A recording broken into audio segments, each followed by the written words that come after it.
अध्याय 771 दानव देवता सम्राट से एक बार फिर मिलना। 10 मीटर, 9 मीटर, 8 मीटर, 7 मीटर। ये श्याओलेई धीरे धीरे दानव देव सम्राट के पास पहुंचे, मानो वह उसे डराने से डर रहा हो। दानव देव सम्राट अपना दाहिना हाथ फैलाकर वहीं खड़ा रहा, चुपचाप उसका इंतजार कर रहा था। 5 मीटर। अब उनमें केवल 5 मीटर का फासला है। यदि ये श्याओली 2 कदम और आगे बढ़ जाती तो दानव देवता सम्राट उस तक पहुंचने में सक्षम हो जाता। फिलहाल वह पहले से भी ज्यादा घाटे में नजर आ रही थी, जैसे वह देख ही नहीं पा रही हो कि उसके सामने क्या है। शायद वह चेतना की एक अलग अवस्था में भी प्रवेश कर चुकी थी। उसने एक और कदम आगे बढ़ाया और उनकी दूरियां बढ़ती गईं। दानव देवता सम्राट की आंखों की गहराई में खुशी पहले से ही दिखाई देने लगी थी। अपनी साधना में वह बहुत कम इच्छा रखते थे, लेकिन एक सच्चा भगवान बनना उनका सबसे बड़ा उद्देश्य था। यह उसे ईश्वर की प्रतिक्रिया के कारण होने वाले दर्द से भी मुक्त होने की अनुमति देगा। परिणामस्वरूप उसकी सच्ची भावनाएं उसकी आंखों में प्रकट हो गईं। हालांकि ये वह क्षण भी था जब दानव देवता सम्राट का दिल तेजी से धड़कने लगा। सहज रूप से वह आगे बढ़ा और अपने दाहिने हाथ से ये श्याओली को पकड़ लिया। यह उस घटना में भी था जब ये श्याओली की खोई हुई नजर अचानक साफ हो गई थी।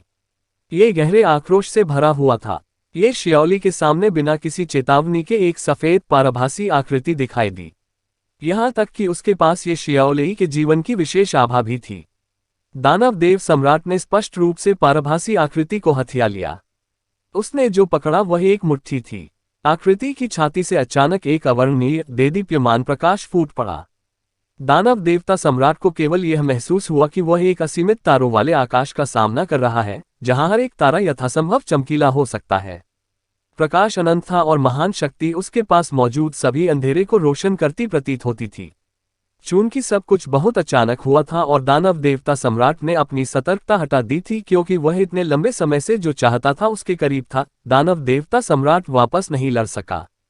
उसने खुद को बचाने के लिए केवल मुट्ठी छोड़ी और अपनी बाहों को उसके सामने रख दिया। शक्तिशाली सफेद रोशनी चमकी, जिससे आकृति और दानव भगवान सम्राट के बीच प्रकाश की एक विशाल सफेद गेंद बन गई। दानव देवता सम्राट की क्रॉस की हुई भुजाओं पर बैंगनी शिलालेख बह रहे थे और शुद्ध अंधकार बिल्कुल भी सामने नहीं आ रहा था। इसने वास्तव में अनंत काल के प्रकाश से हमले को पूरी तरह से अवरुद्ध कर दिया। चूंकि आगे बढ़ने का कोई रास्ता नहीं था, सफेद रोशनी केवल ऊपर की ओर ही बढ़ सकती थी। ये सीधे ऊपर चला गया और मूल रूप से तुरंत दानव देवता सम्राट की मुहर से टकरा गया। एक बड़े उफान के साथ ये तेजी से सील के नीचे से बाहर की ओर फैल गया। दानव देवता सम्राट की महान शक्ति के बावजूद सील का बड़ा हिस्सा वास्तव में टूट गया। दरारें तेजी से फैलीं और ऐसा लग रहा था कि यह किसी भी क्षण ढह सकती है। अब दानव देवता सम्राट सफेद आकृति को स्पष्ट रूप से देख सकते थे। वह पारभासी सफेद कवच से ढका हुआ एक व्यक्ति था। उसने अपने सिर पर मुकुट पहना हुआ था और उसका चेहरा नकाब से छिपा हुआ था। एक शक्तिशाली आभा ने वास्तव में उस पर इस हद तक दबाव डाला कि उसकी रीढ़ की हड्डी में ठंडक दौड़ गई। सबसे भयानक पहलू उनके प्रतिद्वंद्वी का क्षेत्र था। दानव देवता सम्राट ने अंधकार की अपनी शक्तियों को चरम सीमा तक विकसित कर लिया था। यह न केवल शुद्ध और विशाल था, इसमें बेजोड़ दबाव भी था। हालांकि सफेद रोशनी के सामने उसका अंधेरा कोई भी लाभ हासिल करने में विफल रहा। ये वास्तव में थोड़ा आश्चर्यचकित करने वाला लग रहा था। स्पष्टतः यह उनके डोमेन के स्तरों के बीच का अंतर था। दानव देवता सम्राट की आंखें सदमे से भर गईं। पहले मैं स्पष्ट रूप से एक इंसान था, हालांकि इंसानों के पास ऐसा बिजली घर कब से आया। यहां तक कि डेमन गॉड स्लेयर्स के कप्तान चेन जिडियन भी इस व्यक्ति जितने शक्तिशाली नहीं थे। उनके बीच क्षैतिज रूप से रखी गई विशाल पारभासी तलवार के कारण सूरज की रोशनी अचानक मंद लगने लगी। ऐसा लग रहा था कि दिन की जगह रात ने ले ली है। दानव देव सम्राट, हम फिर मिलेंगे। शायद अगली बार जब हम मिलेंगे तब हम विजेता का फैसला करेंगे। एक स्पष्ट और परिचित आवाज गूंजी। दानव देव सम्राट अविश्वास से कांप उठा। वह आक्रमण करना भी भूल गया। आप। दानव देव सम्राट ने अपने ठीक सामने नव विशेषज्ञ को पूरी तरह से सदमे में देखा। यहां तक कि उसकी आंखों में कुछ आश्चर्य भी झलक आया था। यहां तक कि वह सहज रूप से लड़खड़ाकर वापस आ गया। क्या वह व्यक्ति जो अचानक ये श्याओली के सामने प्रकट हुआ था और उसे अंधेरे से वापस खींच लिया था, वह अनंत काल और सृजन के दिव्य सिंहासन का अधिकारी, टेम्पल यूनियन का पहला अध्यक्ष और महिमा और नेतृत्व का दिव्य शूरवीर लॉन्ग हाओचेन नहीं था? ये शियाओलेई से खतरे को भांपते हुए लॉन्ग हाओ चेन ने Knight of Judgment of the Dead और लिच किंग को मारने के हाओयू के प्रयास से निपटने के तुरंत बाद जल्दबाजी की। अंतरिक्ष के माध्यम से यात्रा करने के लिए समय की आवश्यकता होती है। इस तथ्य को छोड़ दे कि लॉन्ग हाओ चेन दूसरे क्षेत्र में था, यही कारण था कि उसे थोड़ा विलंब हुआ। सौभाग्य से जब उन्होंने यात्रा की तो अंतरिक्ष की तह उनकी खेती और अनंत काल और सृजन के दिव्य सिंहासन की सुरक्षा को खतरे में डालने में असमर्थ थी। ये जियाओली को वास्तव में बहुत पहले ही लॉन्ग हाओ चेन के साथ अपने संबंध का एहसास हो गया था। साथ ही उसे लॉन्ग हाओ चेन की ताकत का भी एहसास हुआ। हालांकि वह केवल लॉन्ग हाओ चेन की आत्मा की ताकत को समझ सकती थी, लेकिन वह समझती थी कि आत्मा की ताकत का खेती से गहरा संबंध है। परिणामस्वरूप जब ये जियाओली धीरे धीरे दानव देवता सम्राट के पास पहुंची तो उसे मना नहीं किया गया था, न ही वह खोई हुई थी। ये दानव देवता सम्राट को मूर्ख बनाने और लॉन्ग हाओ चेन को अंतरिक्ष में यात्रा करने के लिए पर्याप्त समय देने के लिए था। लॉन्ग हाओ चेन ने फिर भी इसे समय पर पूरा कर लिया। जिस क्षण वह प्रकट हुआ, ये शियाओलेई को केवल यह महसूस हुआ कि वह कमजोर हो गई है। वह दानव देवता सम्राट को पीछे हटाने में कामयाब रहा था।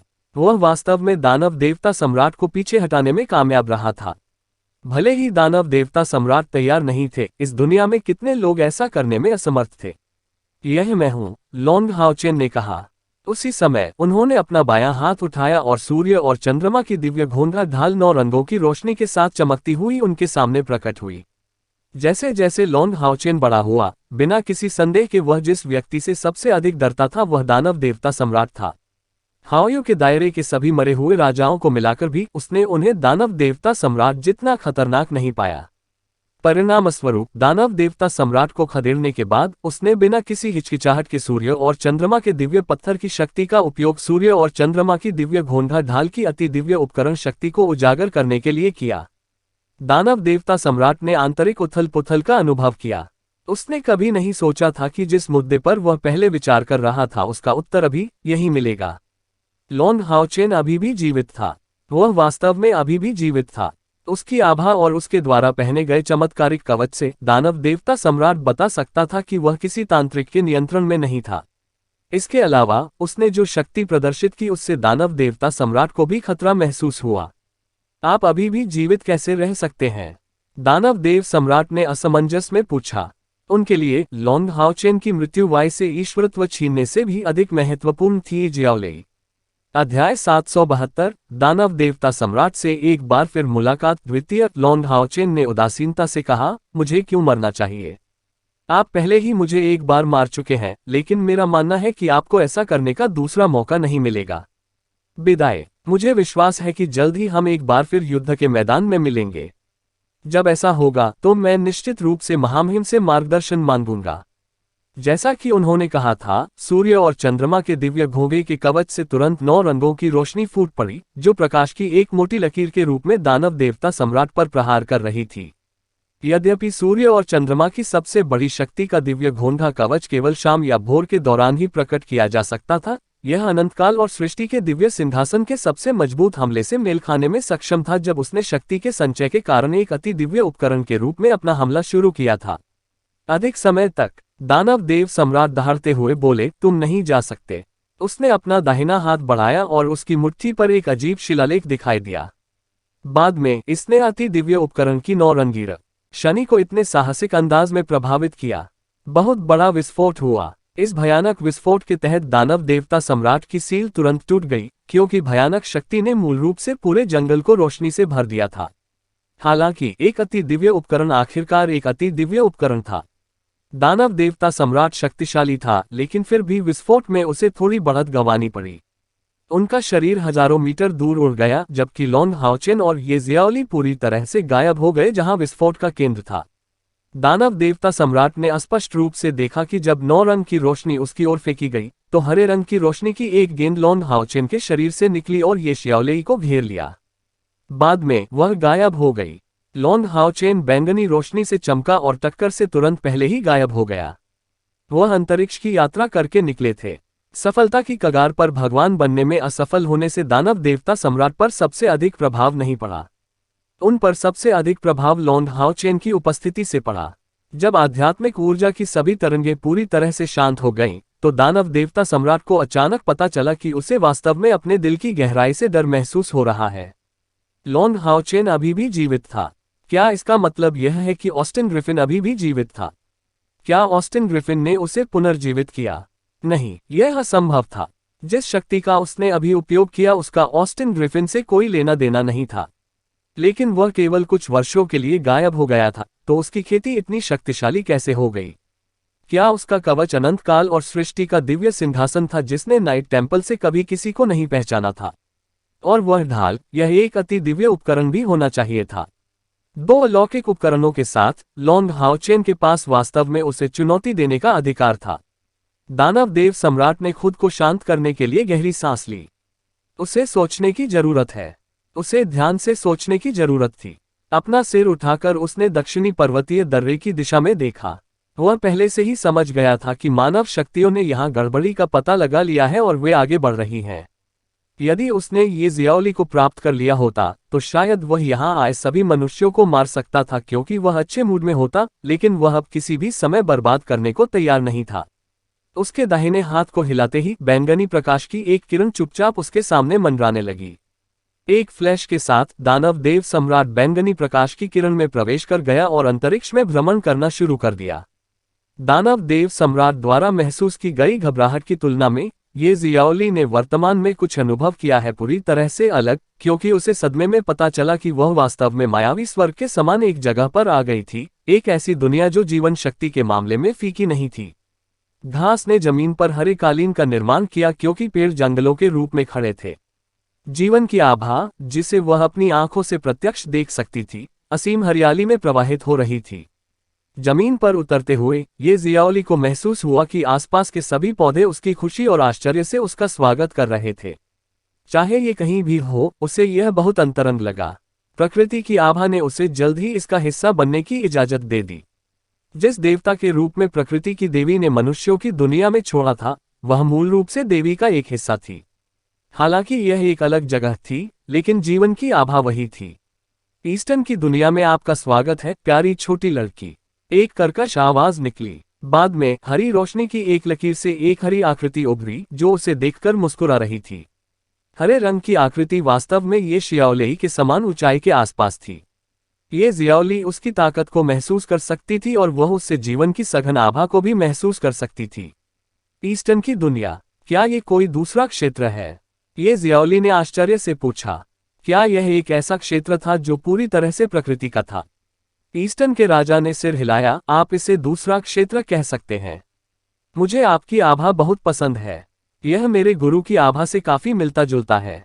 ये बहुत कमजोर है, लेकिन देखो, यहाँ की हर चीज तुम्हें बहुत पसंद आती है। मैं ईस्टर्न का राजा, यहाँ का शासक हूँ। रहने के लिए आपका स्वागत है। ईस्टर्न के राजा का अधिक रहने के लिए आपका स्वागत है। एक झटके के साथ लॉन्ग हाओचेन अपने कवच को साफ करने के बाद ये जियाओली के पास दिखाई दिया। उसने धीरे से उसकी ओर देखा। ये जियाओली ने लॉन्ग हाओचेन को देखने से पहले ईस्टर्न के राजा की ओर देखा। ये कहाँ है? लॉन्ग हाओचेन ने कहा, यह अनंत काल और सृजन के दिव्य सिंहासन के भीतर अनंत काल का क्षेत्र है। इसे ईस्टर्न की दुनिया कहा जा सकता है। यहाँ केवल प्रकृति और जीवन की आभा है। मुझे लगता है तुम्हें ये पसंद आएगा, ठीक है? ये जियाओली ने लॉन्ग हाओचेन की ओर देखने के लिए अपना सिर उठाया। उसने धीरे से कहा, मुझे बचाने के लिए धन्यवाद। लॉन्ग हाओचेन मुस्कुराए। आपको मुझे धन्यवाद देने की जरूरत नहीं है। मुझे ही आपको धन्यवाद देना चाहिए। यदि आपकी मदद न होती तो मैं कम से कम 2 बार पहले ही मर चुका होता। चाहे वह तब था जब कैयर को घेर लिया गया था, जब वह जाग गई थी, या जब मुझे दानव देवता सम्राट ने मार डाला था। ये सब आपकी मदद के कारण था कि हम जीवित रहने में कामयाब रहे। विशेष रूप से बाद के समय में, यदि यह आपके मार्गदर्शन के लिए नहीं होता तो कैयर अलग से मुझे पुनर्जीवित करने के लिए कहने के लिए अनंतकाल का टॉवर प्राप्त करने में सक्षम नहीं होता। अतीत में जब लॉन्ग हाओचेन इल्यूसरी पैराडाइज में ये जियाओली से मिले तो उनकी नेक्रोमेंसर आभा को ये जियाओली से एक निश्चित स्तर की अस्वीकृति का सामना करना पड़ा। हालांकि आखिरकार वह प्रकाश का वंशज था, इसलिए ये जियाओली ने फिर भी उसके साथ एक समझौता किया। इस समझौते को पारस्परिक सहायता कहा गया। समझौते ने उन्हें एक दूसरे की आभा को महसूस करने की अनुमति दी। यदि उनमें से एक खतरे में था तो दूसरा उनकी मदद कर सकता था। पिछली 2 बार ये जियाओली ने लॉन्ग हाओचेन की सहायता की थी, यह उसे ठीक करने और उसके घावों को स्थिर करने के लिए था क्योंकि वह युद्ध में कुशल नहीं थी। अब जब ये जियाओली को सबसे बड़े खतरे का सामना करना पड़ा तो लॉन्ग हाओचेन ने अंततः एहसान चुकाया। वह उसे सुरक्षित भी ले आया था। ये जियाओली की आंखों में उदासी की एक झलक थी। उसने आसपास देखा और अचानक कुछ ऐसा कहा जिससे लॉन्ग हाओचेन चौंक गया, चाहे ये जगह कितनी भी अच्छी क्यों न हो, यह मेरा घर नहीं है। मैं इस दायरे में नहीं हूँ। देशाजी हाओचेन, मैं आपका आध्यात्मिक स्टोव बनना चाहता हूँ। अध्याय 773, भगवान की परी आई, चाहे ये जगह कितनी भी अच्छी क्यों न हो, यह मेरा घर नहीं है। मैं इस दायरे में नहीं हूँ। लॉन्ग हाओचेन, मैं आपका आध्यात्मिक स्टोव बनना चाहता हूँ। ये जियाओली के शब्दों ने वास्तव में लॉन्ग हाओचेन को भयभीत कर दिया। जब उन्होंने दानव देवता सम्राट का सामना किया तो लॉन्ग हाओचेन ने बिना किसी हिचकिचाहट के सूर्य और चंद्रमा की दिव्य घोंघा ढाल की शक्ति का उपयोग किया। हालांकि जब उसने ये जियाओली को बचाया तो वह स्पष्ट रूप से समझ सकता था कि ये जियाओली की भावनाओं में कुछ गड़बड़ी थी। जैसे जैसे उनकी साधना आगे बढ़ी, उनकी इंद्रियां विशेष रूप से कुछ सूक्ष्म पहलुओं के लिए और अधिक मजबूत होती गईं। उनके और ये जियाओली के बीच एक समझौता मौजूद था, इसलिए लॉन्ग हाओचेन उसके निराशाजनक दुख को स्पष्ट रूप से समझ सकते थे। एक पल के विचार के बाद लॉन्ग हाओचेन ने ये जियाओली को ईस्टर्न की दुनिया में भेजने का फैसला किया। वह समझ गया कि ये जियाओली का दुख उसके घर के विनाश से आया था, जबकि ईस्टर्न स्पष्ट रूप से उसके रहने के लिए सबसे उपयुक्त जगह थी। जियाओली, तुम। ये जियाओली ने अपने आंसू पोंछने के लिए हाथ उठाया। उसने लॉन्ग हाओचेन की ओर हठपूर्वक देखा। मैं गंभीर हूँ। मैं यहाँ नहीं रहना चाहता। ईस्टर्न का राजा ये कहने से खुद को नहीं रोक सका, इस जगह में इतना बुरा क्या है? यह आपकी आभा के साथ बिल्कुल अनुकूल है। ईस्टर्न आप जैसे लोगों का बहुत स्वागत करता है। ये जियाओली की आभा उसकी अपनी आभा से भी अधिक शुद्ध थी। हालांकि यह शक्तिशाली नहीं था, लेकिन जीवन शक्ति जो अनंत काल के वृक्ष के समान शुद्ध थी, ने ईस्टर्न की दुनिया पर उसके बारे में अत्यधिक अनुकूल प्रभाव डाला। ये जियाओली ने अपना सिर हिलाया। धन्यवाद, लेकिन मैं इससे सहमत नहीं हो सकता क्योंकि मैं यहाँ नहीं रहना चाहता। मैं शेंगमो डालू से संबंधित हूँ। एक निश्चित दृष्टिकोण से मैं शेंगमो डालू का हिस्सा हूँ। यदि मैं वहां से चला जाऊं तो धीरे धीरे मेरा जीवन समाप्त हो जाएगा। 1 महीने से भी कम समय में मैं हवा बन जाऊंगा। मैं एक धूल गायब कर दूंगा। लॉन्ग हाओचेन ने आश्चर्य से कहा, ऐसा क्यों है? आप? ये जियाओली बुरी तरह मुस्कुराए। आप नहीं जानते कि मैं किस तरह का अस्तित्व हूँ, क्या आप जानते हैं? मैं आपको अभी बता सकता हूँ। दरअसल मैं आपकी मौलिक परी के समान हूँ। मैं सच्चा अस्तित्व नहीं हूँ। मैं भगवान की परी हूँ। मैं ऊर्जा का भंडार हूँ। भगवान की परी। लॉन्ग हाओचेन उन शब्दों से भ्रमित हो गया, जबकि ईस्टर्न के राजा की अभिव्यक्ति में भारी बदलाव आया और उसने उसे मनाने की कोशिश करना बंद कर दिया। एक निश्चित दृष्टिकोण से भगवान की तथाकथित परी मूल रूप से एक भगवान का क्लोन है। मैं एक क्लोन हूं जिसे प्रकृति की देवी ने शेंगमो डालू पर छोड़ दिया था। संसार के सार, सूर्य और चंद्रमा को आत्मसात करके मेरा अस्तित्व कायम रहना चाहिए। चाहे वह मायावी मंदिर हो या मायावी स्वर्ग, वे सभी प्रकृति की देवी ने भगवान बनने से पहले, या मुझे कहना चाहिए, अपने लिए बनाए थे। कोई भी अस्तित्व, चाहे वह मनुष्य हो या कोई अन्य प्राणी, लाखों आध्यात्मिक ऊर्जा को पार करके ईश्वर के स्तर तक पहुंचेगा। क्रम शब्दों में, वे भगवान का परीक्षण शुरू करेंगे। यह एक अपरिवर्तनीय तथ्य है। परीक्षण में उत्तीर्ण होने से वे सच्चे देवता बन जाएंगे, जबकि असफलता उन्हें हवा में उड़ा देगी। वे पुनर्जन्म लेंगे और एक बच्चे के शरीर से पुनः आरंभ करेंगे। एक बार जब वे भगवान बन जाते हैं तो उनके शरीर बिखर जाएंगे और उनकी चेतना असीमित रूप से विस्तारित हो जाएगी, जब तक कि यह पूरी दुनिया को भर न दे। वे दुनिया के किसी भी कोने में होने वाली हर चीज को महसूस करने में सक्षम होंगे और वे इस क्षेत्र का हिस्सा बन जाएंगे, जिससे यह और भी अधिक स्थिर और समृद्ध हो जाएगा। उदाहरण के लिए, जब मेरा मूल शरीर, प्रकृति की देवी, एक देवता बन गई, तो पूरे क्षेत्र के सभी पौधे भविष्य में बहुत लंबे समय तक आसानी से पनप सकेंगे, जबकि जो बिजलीघर प्रकृति के करीब हैं, वहां खेती की दर में वृद्धि का अनुभव होगा। हालांकि जो व्यक्ति भगवान बन जाता है वह कुछ भी नियंत्रित नहीं कर पाएगा। धीरे धीरे वे दुनिया में विलीन हो जाएंगे। दुनिया में घूमने के लिए चेतना का केवल एक टुकड़ा ही बचेगा। परिणामस्वरूप कई शक्तिशाली लोग भगवान बनने के लिए तैयार नहीं हैं और पुनर्जन्म में प्रवेश करना पसंद करेंगे, इसलिए उन्हें इतना गूढ़ जीवन नहीं जीना पड़ेगा। हालांकि कुछ मामलों को ज्यादातर समय खारिज नहीं किया जा सकता है। उनका निर्णय व्यक्तिगत रूप से नहीं किया जा सकता। मैं आपको अभी चेतावनी दे सकता हूं कि आपको 9वें चरण की 9वीं रैंक की बाधा को इतनी आसानी से नहीं तोड़ना चाहिए। एक बार जब आप सफल हो जाते हैं और आपकी आध्यात्मिक ऊर्जा 9 लाख से अधिक हो जाती है, तो आपकी आध्यात्मिक ऊर्जा बढ़ती रहेगी। एक दिन जब आप 1 लाख आध्यात्मिक ऊर्जा की बाधा तक पहुंचते हैं, तो एक क्षण ऐसा आएगा जब आप स्वतः ही सफलता प्राप्त कर लेंगे। लॉन्ग हाओचेन चुपचाप सुनता रहा। यदि वह पहले की तरह ही कमजोर होता, तो ये शियाओलेई के शब्द उसके लिए बेकार होते, लेकिन अब यह अलग था। उनकी साधना 9वें चरण के 5वें पायदान पर पहुंच चुकी थी। वह 9वें चरण की 9वीं रैंक से ज्यादा दूर नहीं था। ये जियाओली ने आगे कहा, अतीत में प्रकृति की देवी को पता था कि उसका जीवन समाप्त हो रहा है और वह भगवान बनने के अपने भाग्य से इनकार करने में असमर्थ थी। परिणामस्वरूप उसने मायावी मंदिर और मायावी स्वर्ग बनाने के लिए अपनी महान शक्तियों का उपयोग किया और कुछ बनाने के लिए अपनी सबसे शुद्ध आध्यात्मिक ऊर्जा का उपयोग किया। उसने प्रकृति की इस शुद्ध शक्ति में अपनी आत्मा का एक टुकड़ा लगाया और मायावी स्वर्ग में एक बीज छोड़ दिया। ये बीज एक देवता के रूप में उसकी स्थिति का पोषण करता है। आपको बहुत उत्सुकता होगी कि उसने ऐसा क्यों किया, ठीक है। वास्तव में उनका उद्देश्य बहुत सरल था। एक बार जब वह भगवान बन गई, तब भी वह चेतना के एक टुकड़े के रूप में दुनिया में घूमती रहेगी। हालांकि वह कुछ भी करने में सक्षम नहीं होगी, आखिरकार यह अभी भी उसकी चेतना का एक टुकड़ा है। ये सर्वज्ञ था, इसलिए एक बार जब उसने मायावी स्वर्ग में जो बीज छोड़ा था वह अंकुरित हो गया और बड़ा हो गया, तो ये धीरे धीरे एक देवता के रूप में उसकी आभा को मुक्त कर देगा और उसकी चेतना इसे महसूस करेगी, जिससे उसे वापस लौटने की संभावना मिल जाएगी। लेकिन फिर वह मानव जगत में प्रकृति की देवी बनकर वापस लौटने में सक्षम होगी, जिससे उसे पुनरुद्धार की संभावना मिलेगी।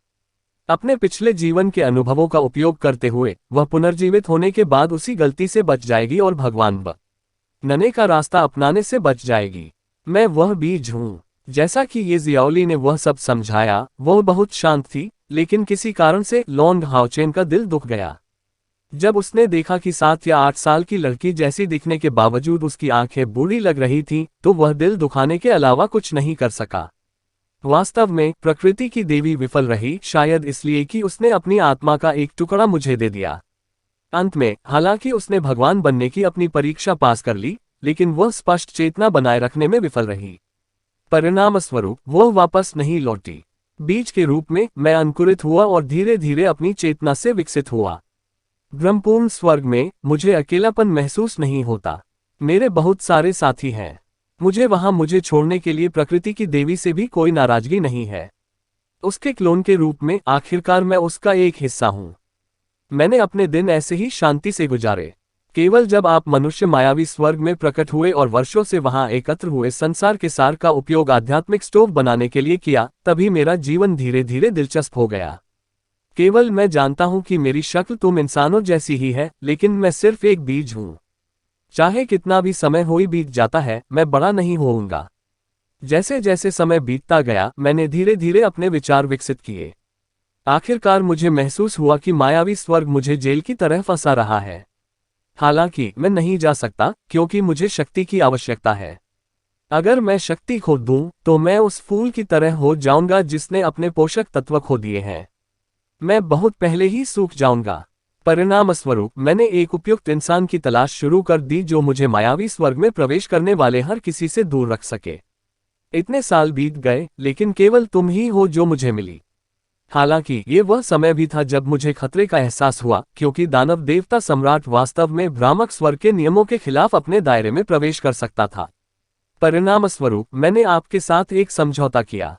जब वह वहां पहुंची, तो ये जियाओली की आंखों में दुख गहरा गया। मुझे सच में नहीं पता था कि मैं वास्तव में अपने घर से इतना प्यार करती हूँ। अगर मैं फिर से चुनाव कर सकूं, तो मैं वहां हमेशा के लिए रहना पसंद करूंगा और कभी नहीं जाऊंगा। मेरा घर नष्ट हो गया है। मायावी स्वर्ग चला गया है। अंतरिक्ष के बिखर जाने से मेरे सभी दोस्त मर गए। पेड़, घास का तिनका, मेरे सभी साथी हमेशा के लिए चले गए हैं। मैंने पहले कभी किसी से इस तरह नफरत नहीं की, लेकिन अभी मैं सचमुच उससे नफरत करता हूं। लॉन्ग हाओचेन की आंखों में चमक आ गई और उन्होंने गंभीरता से कहा, एक दिन आएगा जब इंसानों और राक्षसों के बीच की शिकायतें दूर हो जाएंगी। मैं आपसे ये वादा नहीं कर सकता कि आप अपना बदला ले सकते हैं, लेकिन मैं आपको बता सकता हूं कि मनुष्यों और राक्षसों के बीच लड़ाई में मैं अपना सर्वश्रेष्ठ प्रदर्शन करूंगा। जब तक मैं मर नहीं जाता, दानव देवता सम्राट के साथ मेरी लड़ाई समाप्त नहीं होगी। ये जियाओली ने धीरे से सिर हिलाया। मैं समझता हूं और मैं आप पर विश्वास करता हूं। कुछ ही वर्षों में आप इतने शक्तिशाली हो गए हैं, यहां तक कि प्रकृति की देवी भी तुम्हारे जितनी तेजी से विकसित नहीं हुई। इसके अलावा आप पर मौजूद अमिट आभा पूरी तरह से गायब हो गई है। ऐसा लगता है जैसे आप अनंत काल के टॉवर के नियंत्रण से पूरी तरह मुक्त हो गए हैं। मैंने यह नहीं कहा कि मैं आवेग में आकर आपका आध्यात्मिक चूल्हा बनना चाहता हूं। मैंने इस पर बहुत सोचा है। मैं पहले ही एक फूल बन चुका हूं जिसने धरती खोदी है। मुझे एक नया घर चाहिए। यहां काम नहीं करेगा, मैं अब भी यहीं सूख जाऊंगा। केवल आत्मा की शक्ति को पकड़कर ही मैं जीवित रह सकता हूं, लेकिन आत्माओं की बहुत कम शक्तियां हैं जिनमें से मैं चुन सकता हूं। पवित्रता की सीमा तक पहुंच चुके लोगों को ही यह संभव है। परिणामस्वरूप यदि मैं आपका आध्यात्मिक चूल्हा नहीं बन सका तो मुझे मृत्यु का सामना करना पड़ेगा। मेरे पास कोई विकल्प नहीं है। लॉन्ग हाओचेन ने झिझकते हुए कहा, लेकिन अगर तुम मेरे आध्यात्मिक स्टोव बन जाओगे तो क्या तुम हमेशा के लिए गायब नहीं हो जाओगे? ये जियाओली ने हंसने से पहले अपने आंसू सुखाए। मैं इतनी आसानी से कैसे गायब हो सकती हूँ? मैं मूर्ख नहीं हूँ। मैं आत्महत्या क्यों करूंगा? क्या आपने बुद्धिमान आध्यात्मिक चूल हे के बारे में नहीं सुना है? यहाँ तक कि आपकी प्रकाश तत्व परी भी चेतना के एक निश्चित स्तर को बनाए रख सकती है, तो मैं भगवान की परी के रूप में क्यों नहीं रह सकती? भले ही मैं आपका आध्यात्मिक चूल्हा बन जाऊं, मैं अपनी सारी यादें बरकरार रखूंगा और अंत में आपको प्रकृति की और भी अधिक शक्ति प्राप्त होगी। चिंता मत करो, प्रकृति की देवी के क्लोन के रूप में मैं चुन सकता हूं कि तुम्हारे साथ मिल जाने के बाद मुझे क्या मजबूत करना है। मैं आपकी आंतरिक आध्यात्मिक ऊर्जा को और अधिक मजबूत नहीं करूंगा, क्योंकि यह आपको केवल भगवान बनने के करीब धकेल देगा, जो आपसे प्रकृति की देवी जैसी ही गलतियां करने पर मजबूर कर देगा। मैं आपकी बाहरी आध्यात्मिक ऊर्जा को मजबूत करना चुन सकता हूँ। अध्याय 774 भगवान की परी द्वितीय। जब लॉन्ग हाओचेन ने कुछ कहना चाहा, तो ईस्टर्न के राजा ने हस्तक्षेप किया। लड़की, मुझे लगता है कि मास्टर की आंतरिक आध्यात्मिक ऊर्जा को बढ़ाना आपके लिए बेहतर है, क्योंकि आपको ऐसा कुछ भी होने के बारे में चिंता करने की जरूरत नहीं है मालिक। ये जियाओली ने ईस्टर्न के राजा को संदेह से देखा। ईस्टों के राजा ने गर्व से कहा, मास्टर को अनंत काल और सृजन का दिव्य सिंहासन विरासत में मिला है, इसलिए वह अस्थायी रूप से हमारे अनंत काल के भगवान बन गए हैं। अनंत काल और सृजन का दिव्य सिंहासन एक अति दिव्य उपकरण था जिसका उपयोग निर्माता भगवान ने लोकों के निर्माण के लिए किया था। सभी अस्तित्व जो एक बार अनंत काल के स्वामी बन गए थे, उन्हें निर्माता भगवान से एक छाप प्राप्त हुई थी। स्तरों के सिद्धांतों के बावजूद उन्हें उनमें से किसी का भी पालन करने की आवश्यकता नहीं है, और जब वे भगवान बन जाते हैं तो उन्हें निर्माता भगवान की छाप से एक विशेष देवत्व प्राप्त होगा। एक अस्तित्व के रूप में जो निर्माता ईश्वर के लिए दुनिया की देखरेख करता है, उनका जीवन बहुत लंबा होगा, लेकिन अनंत नहीं। ये जियाओली ने ईस्टर्न के राजा की ओर स्तब्ध होकर देखा। क्या आप कह रहे हैं कि वह दानव देव सम्राट की तरह हो सकता है और क्षेत्र के सिद्धांतों से बंधा नहीं हो सकता? ईस्टर्न के राजा ने कहा, बेशक। मास्टर का अस्तित्व सृजनकर्ता ईश्वर द्वारा चुना गया है। वह इतना सरल कैसे हो सकता है जितना आप उसके बारे में सोचते हैं? मास्टर से जुड़ने में सक्षम होना आपका सबसे चतुर निर्णय होगा। ये जियाओली ने सिर हिलाया और उसने मिश्रित भावनाओं के साथ लॉन्ग हाओचेन की ओर देखा। चूंकि यह मामला है, चलो अभी शुरू करते हैं। उसे अचानक पता चला कि वह अब लॉन्ग हाओचेन के लिए एक बुद्धिमान आध्यात्मिक स्टोव के रूप में उतनी महत्वपूर्ण नहीं रही। रुको जियाओली, लॉन्ग हाओचेन ने ये जियाओली को रोकने के लिए अपना हाथ उठाया। क्या तुम मुझे नहीं चाहते? ये जियाओली अभी अच्छे मूड में नहीं थी, इसलिए उसने तुरंत लॉन्ग हाओचेन की गलत व्याख्या की। लॉन्ग हाओचेन ने मुस्कुराते हुए अपना सिर हिलाया, बिल्कुल नहीं। बात सिर्फ इतनी है कि आप मेरे बुद्धिमान आध्यात्मिक चूल्हे बनने से पहले मैं आपको कुछ बताना चाहता हूँ। हाल ही में मुझे येटिंग के लिए एक उपयुक्त शरीर मिला, इसलिए वह अब मेरा हल्का आध्यात्मिक स्टोव नहीं है, बल्कि प्रकाश की परिरानी है। मुझे विश्वास है कि निकट भविष्य में मैं तुम्हारे लिए भी एक उपयुक्त शरीर ढूंढ लूंगा। जब ऐसा होता है तो कृपया एक व्यक्ति बनना चुने। असली इंसान बनो, शायद आप इस तरह अधिक खुश महसूस करेंगे। ये जियाओली अवाक रह गया। वह लॉन्ग हाओचेन को एकटक देखती रही और काफी देर तक उसने एक भी आवाज नहीं निकाली। लॉन्ग हाओचेन ने धीरे से अपना सिर रगड़ा। वह नीचे बैठ गया और उसकी ओर आमने सामने देखा। हम दोस्त हैं। हम सिर्फ एक समझौते से बंधे नहीं हैं। मुझे आशा है कि तुम्हें भविष्य में खुशियां मिलेंगी। हालांकि मैं नहीं जानता कि तुम्हें कैसे खुश करूं, मैं जितना हो सके तुम्हारे साथ एक इंसान की तरह व्यवहार करूंगा। ठीक है, ये जियाओली ने सहमति का नर्म हस्तक्षेप किया। उसने अचानक अपनी बाहें फैला दी, लॉन्ग हाओचेन को गले से लगा लिया और फूट फूट कर रोने लगी। उसके लंबे बालों को धीरे से सहलाते हुए लॉन्ग हाओचेन ने उसके दुख को शांत करने के लिए अपने कोमल प्रकाश तत्व का उपयोग किया। इसी क्षण उसे आश्चर्य से पता चला कि उसका हाथ उसके शरीर से होकर गुजरा था। ये जियाओली का शरीर अचानक हरी रोशनी में बदल गया। हरी रोशनी के कण इधर उधर तैरते हुए उसके हाथ की ओर बढ़े और जल्द ही उसे पूरी तरह से घेर लिया। बड़ी मात्रा में हल्के धब्बों ने धीरे धीरे एक चक्र बनाया जो धीरे धीरे लॉन्ग हाओचेन के चारों ओर घूमता रहा। वह जीवन से भरी एक सौम्य आभा थी। ईस्टर्न की दुनिया में कई 100 किलोमीटर के भीतर की सभी वनस्पतियां हरी रोशनी से चमकने लगीं। ईस्टर्न के राजा ने पूर्ण मंत्रमुग्ध होकर कहा, प्रकृति की कितनी शुद्ध शक्ति है। ये बढ़िया है। हल्की हरी रोशनी लॉन्ग हाओचेन की छाती से होते हुए उसके शरीर में घुलने लगी। ये बस उस स्थान पर विलीन हो गया जहां उसका अनंत काल का हृदय था। ये जियाओली निश्चित रूप से उस पर हाओयू की आभा को महसूस कर सकता था। लॉन्ग हाओचेन और हाओयू का संबंध सबसे करीबी था, पहले सिर का और फिर हृदय का। वहां जियाओली ने जिस पद्धति का उपयोग करना चुना वह हाओयू द्वारा की गई पद्धति से बिल्कुल अलग थी। हाओयू की शक्ति जो उसकी आध्यात्मिक गोली में निवास करती थी, एक स्वतंत्र अस्तित्व थी, जबकि ये जियाओली की प्रकृति की शक्ति सीधे लॉन्ग हाओचेन के हॉट ऑफ इटर्निटी के साथ जुड़ गई थी। ये स्वतंत्र नहीं होगा। जब वह उसके साथ घुलने मिलने लगी तो लॉन्ग हाओचेन को इसका एहसास हुआ। वह जानता था कि ये जियाओली इस तरह उसके साथ जुड़कर उसे और भी मजबूत बना देगा। हालांकि इसका मतलब ये था कि उसने पहले उसके सुझाव को पूरी तरह से नजरअंदाज कर दिया था। उसके साथ इस तरह जुड़कर ये जियाओली कभी भी अपने शरीर से अलग नहीं हो पाएगा जब तक कि उसकी मृत्यु न हो जाए। जाहिर है वह इंसान नहीं बन पाएगी जैसा कि येटिंग के साथ हुआ। लॉन्ग हाओचेन के दिमाग में ये शियाओलेई की आवाज गूंजी, लॉन्ग हाओचेन, मैं तुम्हें अपना स्वामी नहीं कहना चाहता। मैं तुम्हें अपना बड़ा भाई कहना चाहता हूँ। मैं इंसान नहीं बनना चाहता। तुम मनुष्यों के बीच भी बहुत अधिक धोखा और चालाकी है, इसलिए मनुष्य बनने से मेरे लिए और भी अधिक समस्याएं आ सकती हैं। ये वह नहीं है जो मैं चाहता हूँ। पहले ही क्षण से मुझे पहले से ही पता था कि मेरी खुशी क्या है।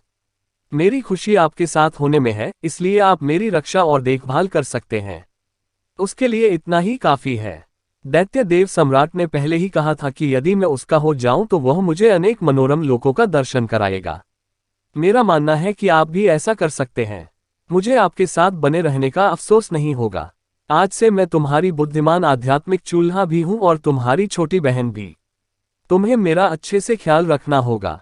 हे। लॉन्ग हाओचेन के शरीर से हरी रोशनी फैलने लगी, धीरे धीरे उसके पूरे शरीर में प्रवाहित होने लगी। लॉन्ग हाओचेन की 9वें चरण की आध्यात्मिक ऊर्जा की 5वीं रैंक एक बार फिर बढ़ने लगी।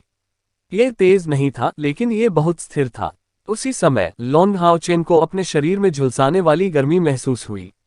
उसका शरीर इस समय जीवन की सघन आभा से पोषित हो रहा था। ये शियाओलेई ने ईस्टर्न के राजा के सुझाव को नहीं सुना।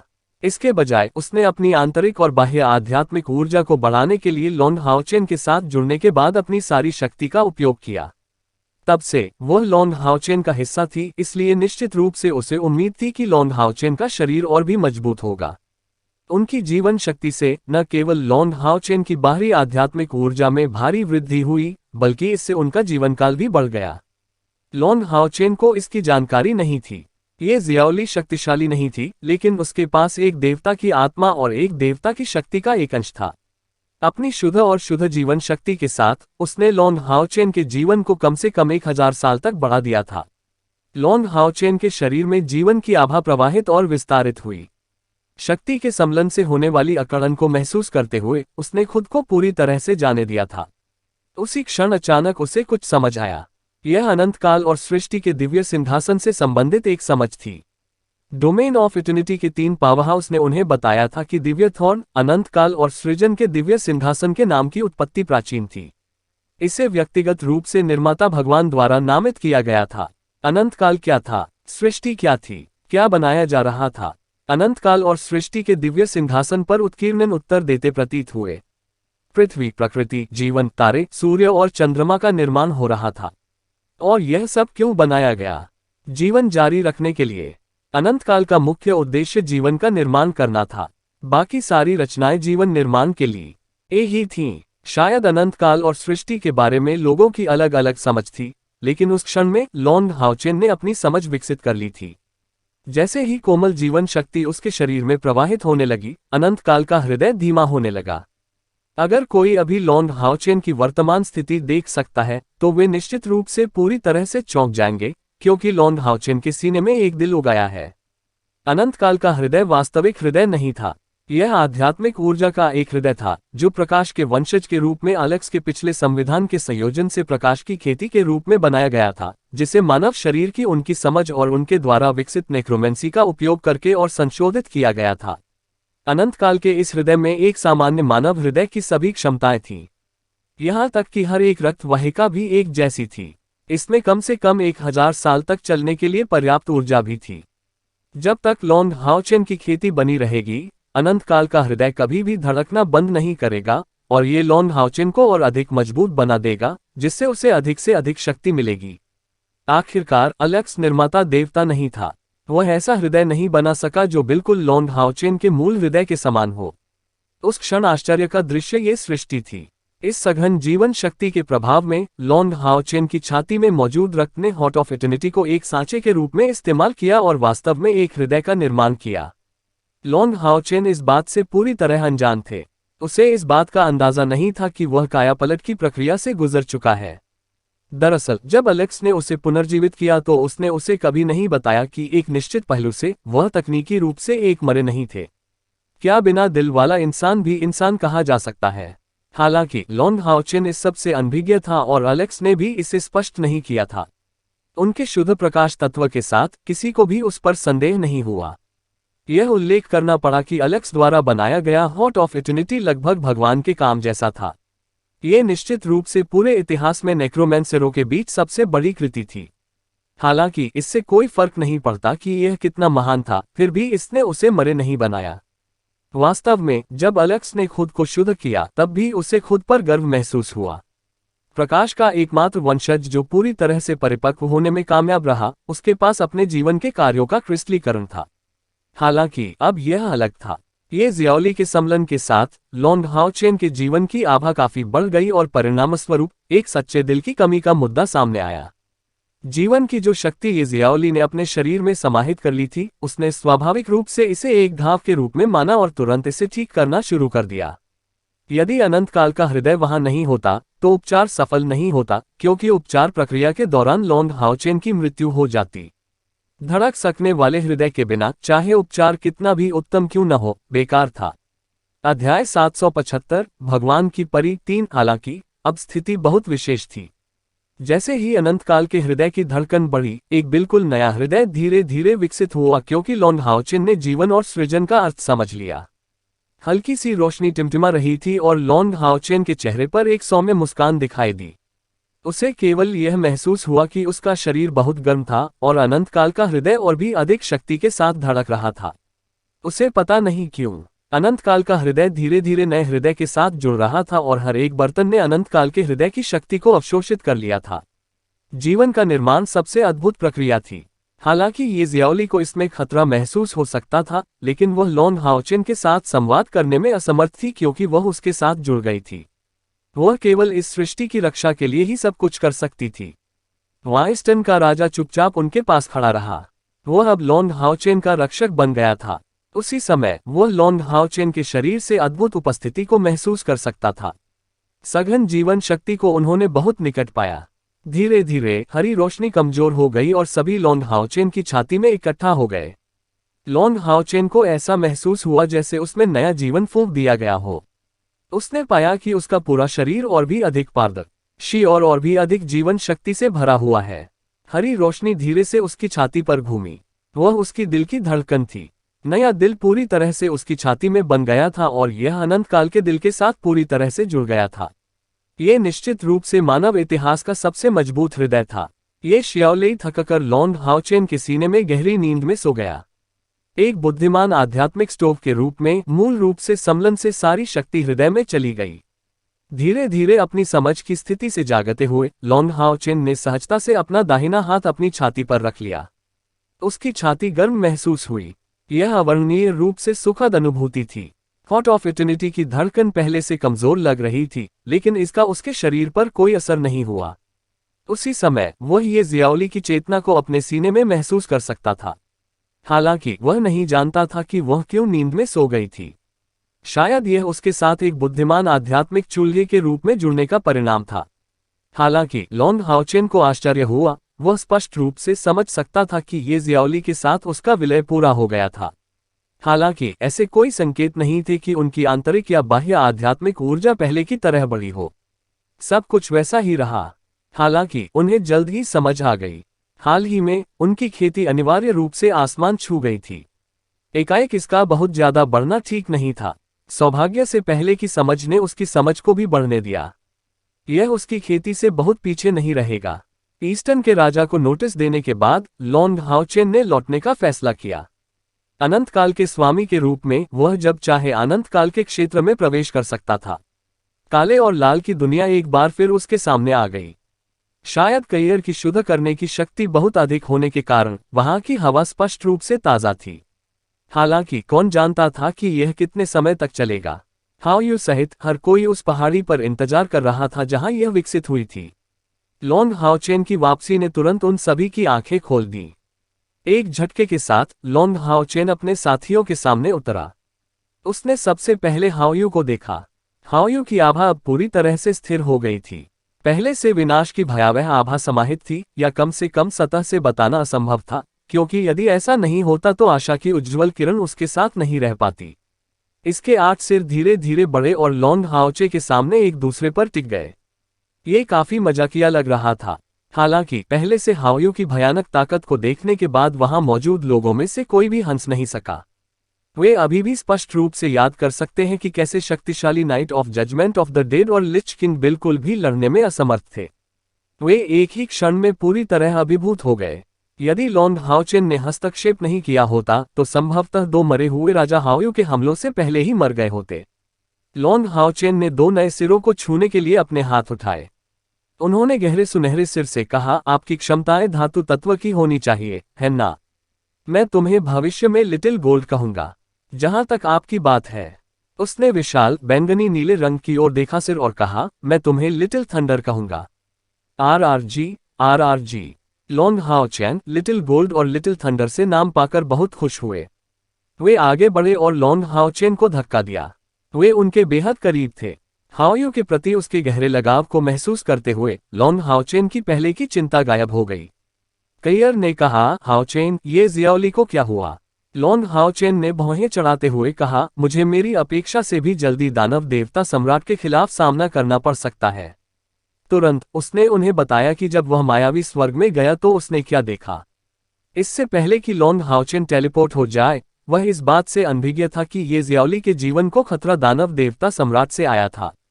वर्तमान में मानवता पर्याप्त रूप से तैयार होने के करीब भी नहीं थी और दानव देवता सम्राट ने उसे पहले ही अपनी आंखों से देख लिया था। दानव देवता सम्राट उसे मारने के लिए कितने दृढ़ थे, वह निश्चित रूप से कार्रवाई करेंगे।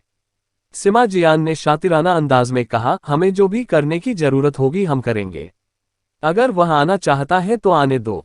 यदि राक्षस पवित्र युद्ध शुरू करते हैं तो कौन जानता है कि विजेता कौन होगा। वर्तमान ब्राइट ग्लिमर ऑफ लाइट अब 5 साल पहले युद्ध के मैदान पर 64वां कमांडर दस्ता नहीं था।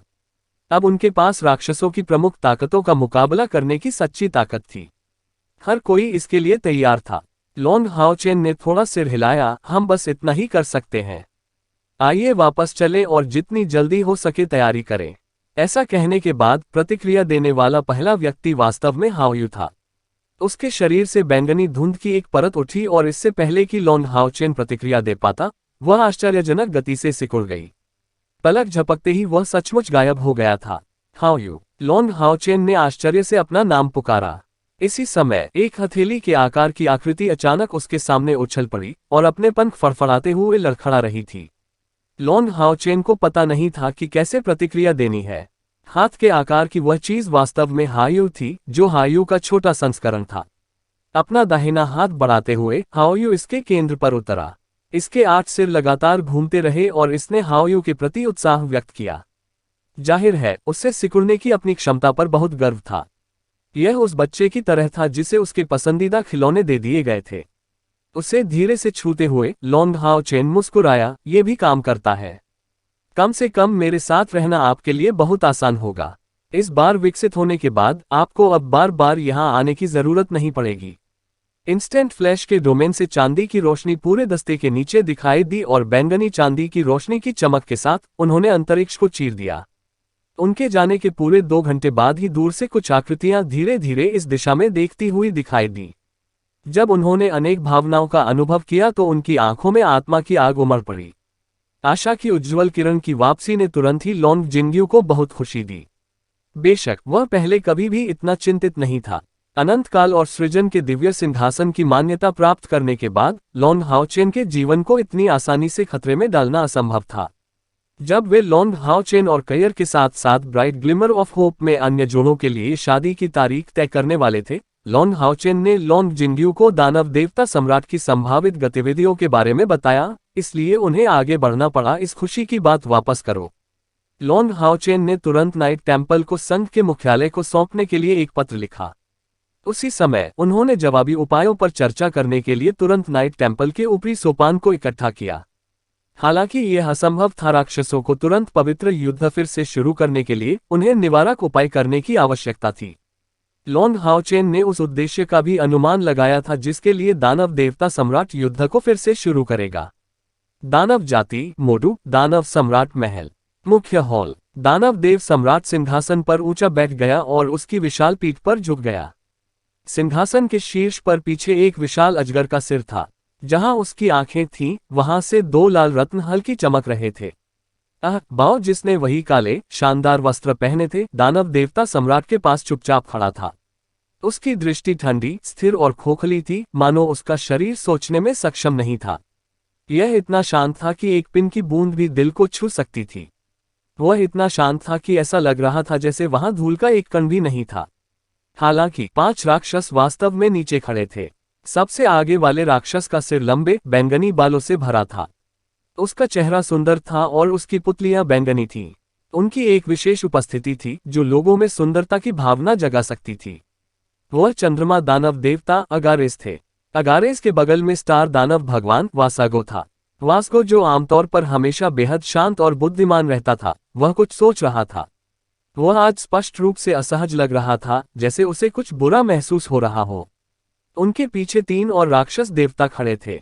वे 5 महान दानव देवताओं में से मृत्यु के दानव देवता सैमिगिना और नरक दानव देवता मारबास थे। साथ ही भालू दानव देवता वेलेफोर थे, जो 72 दानव देव स्तंभों में से 6ठे स्थान पर थे।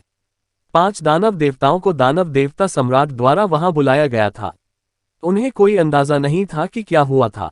हालांकि जैसे ही उन्होंने डेमन गॉड पैलेस में कदम रखा, उन्हें एक ऐसा दब वह महसूस हुआ जो उन्होंने पहले कभी अनुभव नहीं किया था। ये भयावह दबाव उन जैसे शक्तिशाली लोगों के लिए सांस लेने के लिए संघर्ष करने के लिए पर्याप्त था, जैसे कि उनकी छाती पर कोई भारी चीज दबा दी गई हो। सिंहासन पर बैठे दानव देवता सम्राट बहुत शांत लग रहे थे, लेकिन उन्हें मुख्य हॉल में प्रवेश किए 1 घंटा हो चुका था। दानव देव सम्राट पूरे समय वैसे ही बने रहे। हालांकि हवा का दबाव और अधिक बढ़ गया। 5 दानव देवताओं ने 300 से अधिक वर्षों तक दानव देवता सम्राट का अनुसरण किया था। वे जानते थे कि दानव देवता सम्राट जितना अधिक शांत और शांतिपूर्ण दिखता था, उसकी भावनाओं का उस पर उतना ही अधिक प्रभाव पड़ता था। 5 दानव देवता एक दूसरे की ओर देखने से भी डरते थे कि दूसरे क्या सोच रहे हैं। वे अपना सिर थोड़ा नीचे झुकाए सीधे खड़े थे, चुपचाप प्रतीक्षा कर रहे थे। दानव देवता सम्राट हमेशा की तरह ही सहज लग रहे थे, लेकिन अगर उन्हें वास्तव में गुस्सा आया तो एक भी दानव उनके भयानक क्रोध को सहन करने में सक्षम नहीं होगा। मृत्यु के दानव देवता सैमिगिना को यह भी स्पष्ट रूप से याद था कि लगभग 360 साल पहले दानव देवता सम्राट के क्रोध ने फीन कबीले की पूरी स्थिति को भी बदल दिया था। मृत्यु के मूल दानव देवता को दानव देवता सम्राट द्वारा सीधे मार दिया गया था। यही कारण है कि उसे इस पद को प्राप्त करने का मौका मिला था। अध्याय 776 जीवन की भविष्यवाणी। दानव देव सम्राट ने अंततः चुप्पी तोड़ी। उसने अपना दाहिना हाथ धीरे से उठाया और वह उसके सिंहासन के हत्थे पर जा लगा। ये बहुत ही सरल कार्रवाई थी, लेकिन इसने तुरंत ही सभी का ध्यान आकर्षित कर लिया।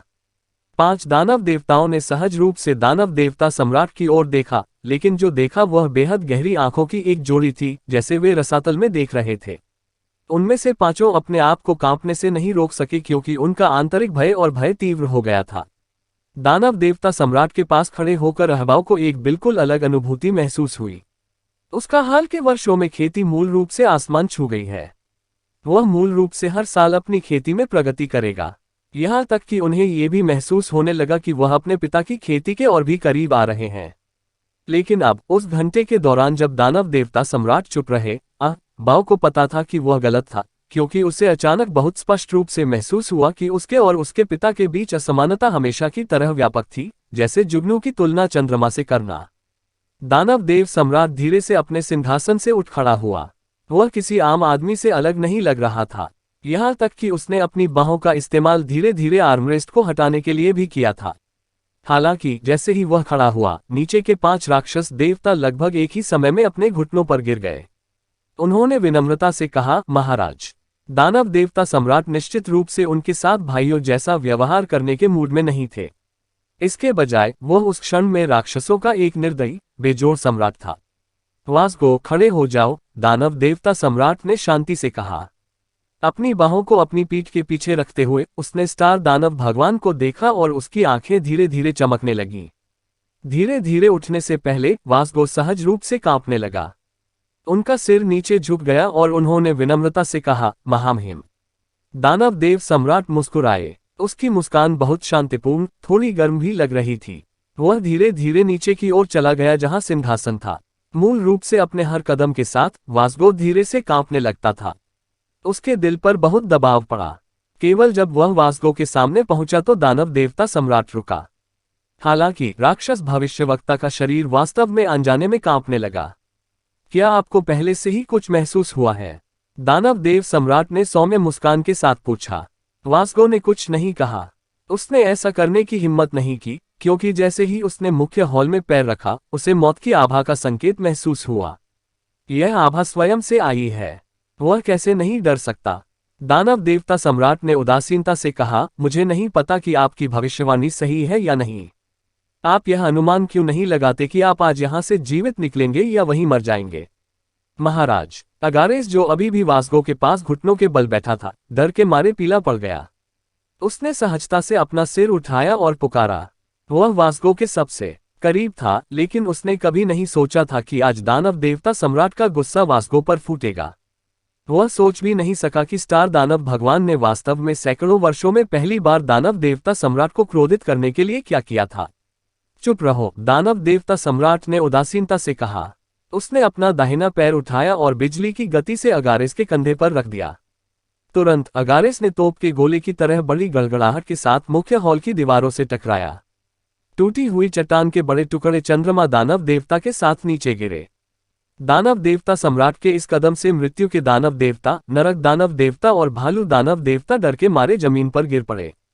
उनमें सिर उठाने की भी हिम्मत नहीं थी। वे सभी जानते थे कि दानव देवता सम्राट पर भरोसा करते थे और चंद्रमा दानव देवता और तारा दानव देवता के साथ उनके सबसे अच्छे संबंध थे, और उन्होंने हमेशा इन दोनों दानव देवताओं के साथ भाइयों जैसा व्यवहार किया था। हालांकि आज कुछ ऐसा हुआ था जहां दानव देवता सम्राट वास्तव में स्टार दानव देवता के कारण क्रोधित हो गए थे और तुरंत चंद्रमा दानव देवता के खिलाफ हो गए थे। यह उल्लेख करना पड़ा कि चंद्रमा दानव कबीले और स्टार दानव कबीले का राक्षसों के बीच निर्णायक महत्व था। वे दानव देवता सम्राट के शैतान ड्रैगन कबीले के बाद दूसरे स्थान पर थे। हालांकि तब भी जब उसे उड़कर भेजा गया था एक किक, चंद्रमा दानव भगवान ने वास्तव में उस पल में वापस लड़ने का कोई इरादा नहीं दिखाया। जमीन पर गिरने के बाद वह एक बार फिर वहीं घुटनों के बल बैठ गया और एक और शब्द बोलने की हिम्मत नहीं कर सका। अपना सिर उठाओ, मुझे देखो, दानव देवता सम्राट ने स्पष्ट रूप से कहा। वासगो ने धीरे से अपना सिर उठाया। उसकी आंखों में सिर्फ पीड़ा थी। वह दानव देव सम्राट की हत्या के इरादे को स्पष्ट रूप से समझ सकता था। वह राक्षसों का महान भविष्यवक्ता था, लेकिन मामलों की भविष्यवाणी करने की उसकी क्षमता दानव देवता सम्राट के खिलाफ पूरी तरह से बेकार थी। ऐसा इसलिए था क्योंकि राक्षसों के बीच उसके अलावा कोई भी बेहतर नहीं जानता था कि दानव देवता सम्राट पहले से ही एक ऐसा अस्तित्व बन चुका था जो इस क्षेत्र में हर चीज से आगे निकल गया था। वह साधना के एक बिल्कुल अलग दायरे में पहुंच गया था। अतीत में जब दानव देव सम्राट ने अपनी सफलता पूरी कर ली थी, तो तारा दानव देवता ठीक उसके बगल में था, उसकी रक्षा कर रहा था। उन्होंने व्यक्तिगत रूप से दानव देवता सम्राट की असंभव सफलता को देखा था और जानते थे कि सातवां दानव देवता सम्राट सभी राक्षसों के इतिहास का सबसे बड़ा पावरहाउस था। यदि कोई राक्षस कुल उसके विरुद्ध विद्रोह करना चाहे तो ये केवल एक मजाक बनकर रह जाएगा। वासागो की ओर देखते हुए दानव देवता सम्राट ने धीरे से कहा, वासागो, मैंने तुम पर बहुत भरोसा किया। मैंने हमेशा आपको अपना दाहिना हाथ माना है। हमारी जाति के लिए आपने हमेशा वह सब कुछ किया है जो आप कर सकते थे, लेकिन क्या आप जानते हैं कि हमारी जाति के भविष्यवक्ता के रूप में आपकी एक गलती ने हमारे कबीले का भविष्य बर्बाद कर दिया है। उसकी आवाज तेज नहीं थी, लेकिन उसके हर शब्द के साथ स्टार दानव भगवान पर नारंगी रोशनी चमकती थी। जब वह अंत में अपने प्रश्न पर पहुंचा तो वासागो के मुंह और नाक से वास्तव में लाल खून निकल चुका था। हालांकि दानव देवता सम्राट ने सीधे तौर पर उसे नहीं छुआ, लेकिन उसने जिन तरीकों का इस्तेमाल किया वह चंद्रमा दानव देवता के साथ किए गए तरीकों की तुलना में कहीं अधिक भयानक थे। उन्होंने सीधे तौर पर उनकी आत्मा को नुकसान पहुंचाया। वासगो ने कड़वाहट से मुस्कुराते हुए कहा, अगर मैंने सही अनुमान लगाया है तो यह 1 महीने पहले की खबर होनी चाहिए।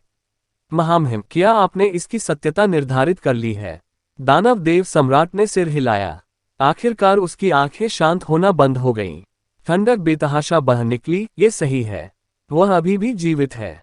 मुझे बताओ क्यों? नहीं, यह असंभव है, वासगो चिल्लाया। उस पल में वह दानव देवता सम्राट के आतंक के बारे में भूल गया था। असंभव? क्या मेरी आंखें मुझे धोखा दे सकती हैं? वह न केवल प्रकट हुए, बल्कि उन्होंने प्रकृति के देवता को छीनने से भी रोक दिया। उन्होंने मुझसे बातचीत भी की। मैं जो सुनता हूं वह झूठ हो सकता है, लेकिन मेरी आंखें झूठ नहीं बोलती। आपको और क्या कहना है? वासगो ने एक गहरी सांस ली और उसकी आंखों का भय अचानक गायब हो गया। इसे एक विशेष रंग से बदल दिया गया। महामहिम, मैं गलत नहीं हूं। मेरी भविष्यवाणियां गलत नहीं हो सकती। वह सचमुच उस दिन मर गया। मैंने अतीत में कई बार उनके जीवन की आभा को महसूस किया है और इसके लिए मैंने कई भविष्यवाणियां भी की हैं। परिणाम सभी समान हैं। किसी एक व्यक्ति के बारे में की गई भविष्यवाणी का गलत होना असंभव है। दानव देव सम्राट ने अपनी आंखें टेढ़ी कर ली। क्या आप कह रहे हैं कि मैंने गलत देखा और गलत सुना? एक क्षण की चुप्पी के बाद वासगो कुछ निर्णय लेता हुआ प्रतीत हुआ। उसकी आंखें 2 चमकते सितारों की तरह चमक उठी और उसने कहा, कृपया शांत हो जाए महाराज। मैं अपनी किस्मत समझता हूं। चूंकि यही मामला है, मुझे राक्षसों के लिए एक आखिरी काम करने की अनुमति दें। मैं एक आखिरी भविष्यवाणी के लिए अपना जीवन बलिदान करने को तैयार हूं। चाहे वह मृत हो या जीवित, उसका शरीर उस समय की आभा धारण करेगा जब आपके महामहिम ने उसे मार डाला था। अपने जीवन की कीमत मानते हुए मुझे वह कारण देखने में सक्षम होना चाहिए कि वह अभी भी जीवित क्यों है।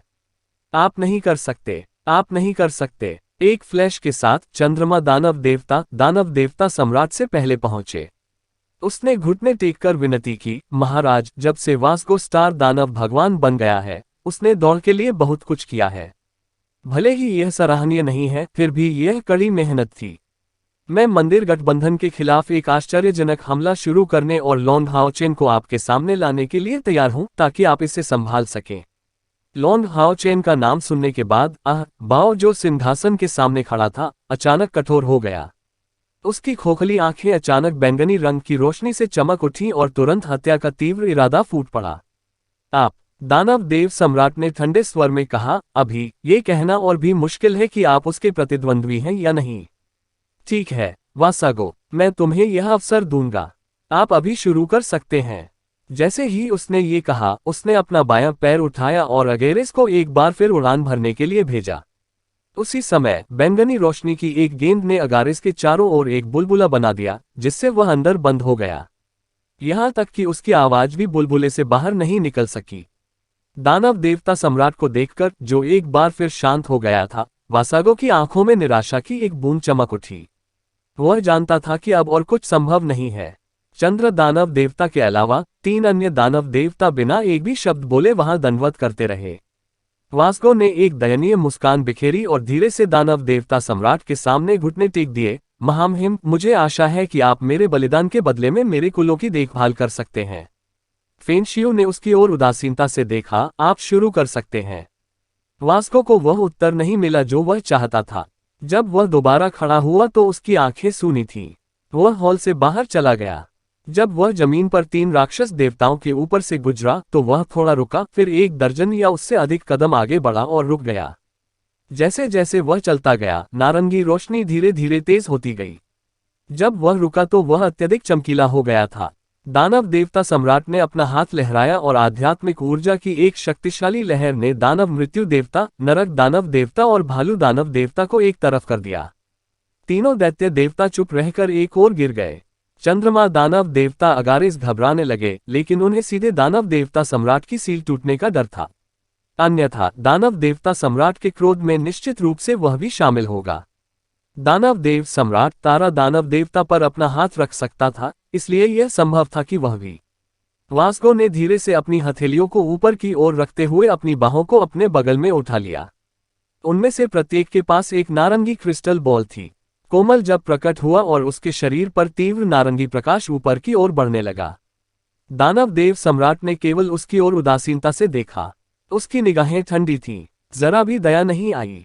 वास्को का जब धीरे धीरे नर्म से तेज होता गया, जबकि तीव्र नारंगी रोशनी आग की लपटों में बदल गई। यह एक अजीब तरह की आग थी। वास्को के कपड़े वास्तव में आग की लपटों के नीचे धीरे धीरे जल गए और वाष्पीकृत हो गए, जबकि उसका शरीर पारदर्शी और उज्ज्वल होने लगा। अध्याय 777 जीवन की भविष्यवाणी 2 चंद्रमा दानव देवता अगारिस ने पहले ही अपनी आंखें बंद कर ली थीं।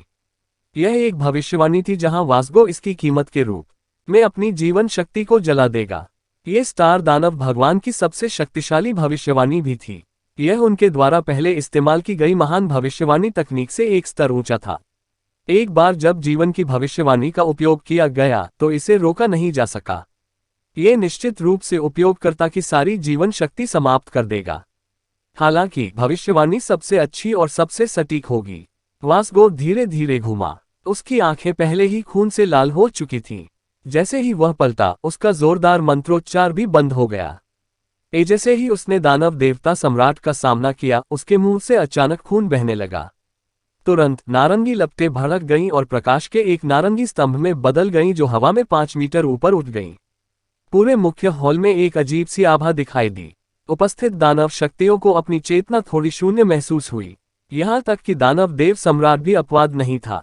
जैसे ही उसने अपना जीवन जलाया, स्टार दानव भगवान की आत्मशक्ति बेहद भयानक स्तर पर पहुंच गई। उपस्थित सभी लोगों ने जीवन की भविष्यवाणी केवल एक बार देखी थी। केवल स्टार दानव देवता ही इसका उपयोग कर सकते थे और राक्षसों के इतिहास में ये केवल दूसरी बार इसका उपयोग किया गया था। आखिरकार भविष्यवाणी को संचालित करने के लिए स्टार दानव भगवान के जीवन की आवश्यकता थी। नारंगी रोशनी धीरे धीरे प्रकाश की एक स्क्रीन में बदल गई जो हवा में मंडरा रही थी। धीरे धीरे साफ होने से पहले प्रकाश की भ्रामक स्क्रीन पहले घूमती रही।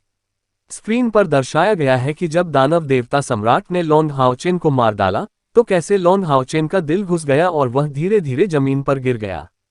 बाद में कईर और बाकी ब्राइट ग्लिमर ऑफ होप ने उसकी लाश के साथ जल्दी में स्टार डायमंड पैगोडा छोड़ दिया। स्क्रीन ने उनका तब तक पीछा किया जब तक वे जंगल में नहीं पहुंच गए। ये जियाओली प्रकट हुए और कईर से कुछ कहा। बाद में उन्होंने कईर को लॉन्ग हाओचेन की गर्दन से शाश्वत मेलोडी उतारते हुए देखा और उसे खुद पहना। ये जियाओली को देखकर दानव देवता सम्राट ने अपनी भौहें थोड़ी ऊपर उठाई। हालांकि जब उसने देखा कि कैसे उसने लॉन्ग हाओचेन को ठीक नहीं किया तो उसकी आंखों में संदेह प्रकट हुआ। भले ही वह प्रकृति की देवी का अवशेष हो, वह मृतकों को पुनर्जीवित नहीं कर सकती थी। इसी वक्त नजारा एक बार फिर बदल गया। टेलीपोर्टेशन शुरू हुआ। कईर तुरंत बाकी सभी लोगों के साथ प्रकाश की रेखाओं में बदल गया और वहां से गायब हो गया। प्रकाश की नारंगी स्क्रीन फिर से घूम गई, जबकि स्टार दानव भगवान हिंसक रूप से कांपने लगे जैसे कि वह तीव्र पीड़ा में थे। नया दृश्य दिखाने से पहले नारंगी भावर 1 मिनट तक वैसे ही बना रहा। हालांकि इस बार यह बहुत धुंधला था। एक 7 परतीय मीनार दिखाई दी। जब उन्होंने टावर को देखा तो वहां मौजूद सभी राक्षस शक्तियों को अपनी आत्माओं से एक अजीब दबाव महसूस हुआ। यहां तक कि दानव देव सम्राट भी अपवाद नहीं था। ये सीधे टावर में जूम इन हुआ। बाद में कईर लॉन्ग हाओचेन की लाश को ले जाते हुए टावर तक आशा की उज्ज्वल किरण का नेतृत्व करती हुई दिखाई दी। भले ही यह बहुत धुंधला था, फिर भी वे आशा की उज्ज्वल झलक के सबसे महत्वपूर्ण लोगों को पहचानने में सक्षम थे। विशेष रूप से वे बता सकते थे कि यह मृत्यु के देवता की उसकी अनोखी दरांती से कईर थी। जब वे वहां पहुंचे तो दानव देवता सम्राट का चेहरा डूब गया। लॉन्ग हाओ चेन मर चुका था, लेकिन कईर उसकी लाश को ऐसे विशेष स्थान पर ले गया था। ये स्पष्टतः उसे पुनर्जीवित करने के लिए था, अन्यथा वह ऐसा क्यों करती। हालांकि वास्को हमेशा उसे बताता रहा था कि लॉन्ग हाओ चेन को पुनर्जीवित नहीं किया गया था, वह निश्चित रूप से मर चुका था। दृश्य लगातार बदलता रहा। धीरे धीरे युद्ध हुआ, लेकिन ये धुंधला और धुंधला होता गया। जब कईर ने आकाश की राह पर चढ़ना शुरू किया तो वे केवल अस्पष्ट रूप से सुनहरे रंग का ही पता लगा सके। प्रकाश का सुनहरा द्वार प्रकट हुआ और कईर ने उसमें छलांग लगा दी। अगले ही पल सारा मंजर अस्त व्यस्त हो गया। ये पूरी तरह से भ्रामक हो गया था। वास्को ने दहाड़ लगाए और खून का एक और कौर बाहर निकल आया। इस बार वह खुद को जोर से कांपने से नहीं रोक सका, क्योंकि उसकी जीवन शक्ति तेजी से खत्म हो रही थी। उनके खून के सहयोग से स्क्रीन धीरे धीरे स्थिर हो गई। यह एक बार फिर स्पष्ट हो गया था। एक विशाल ताबूत पेश किया गया सभी राक्षस देवताओं से पहले।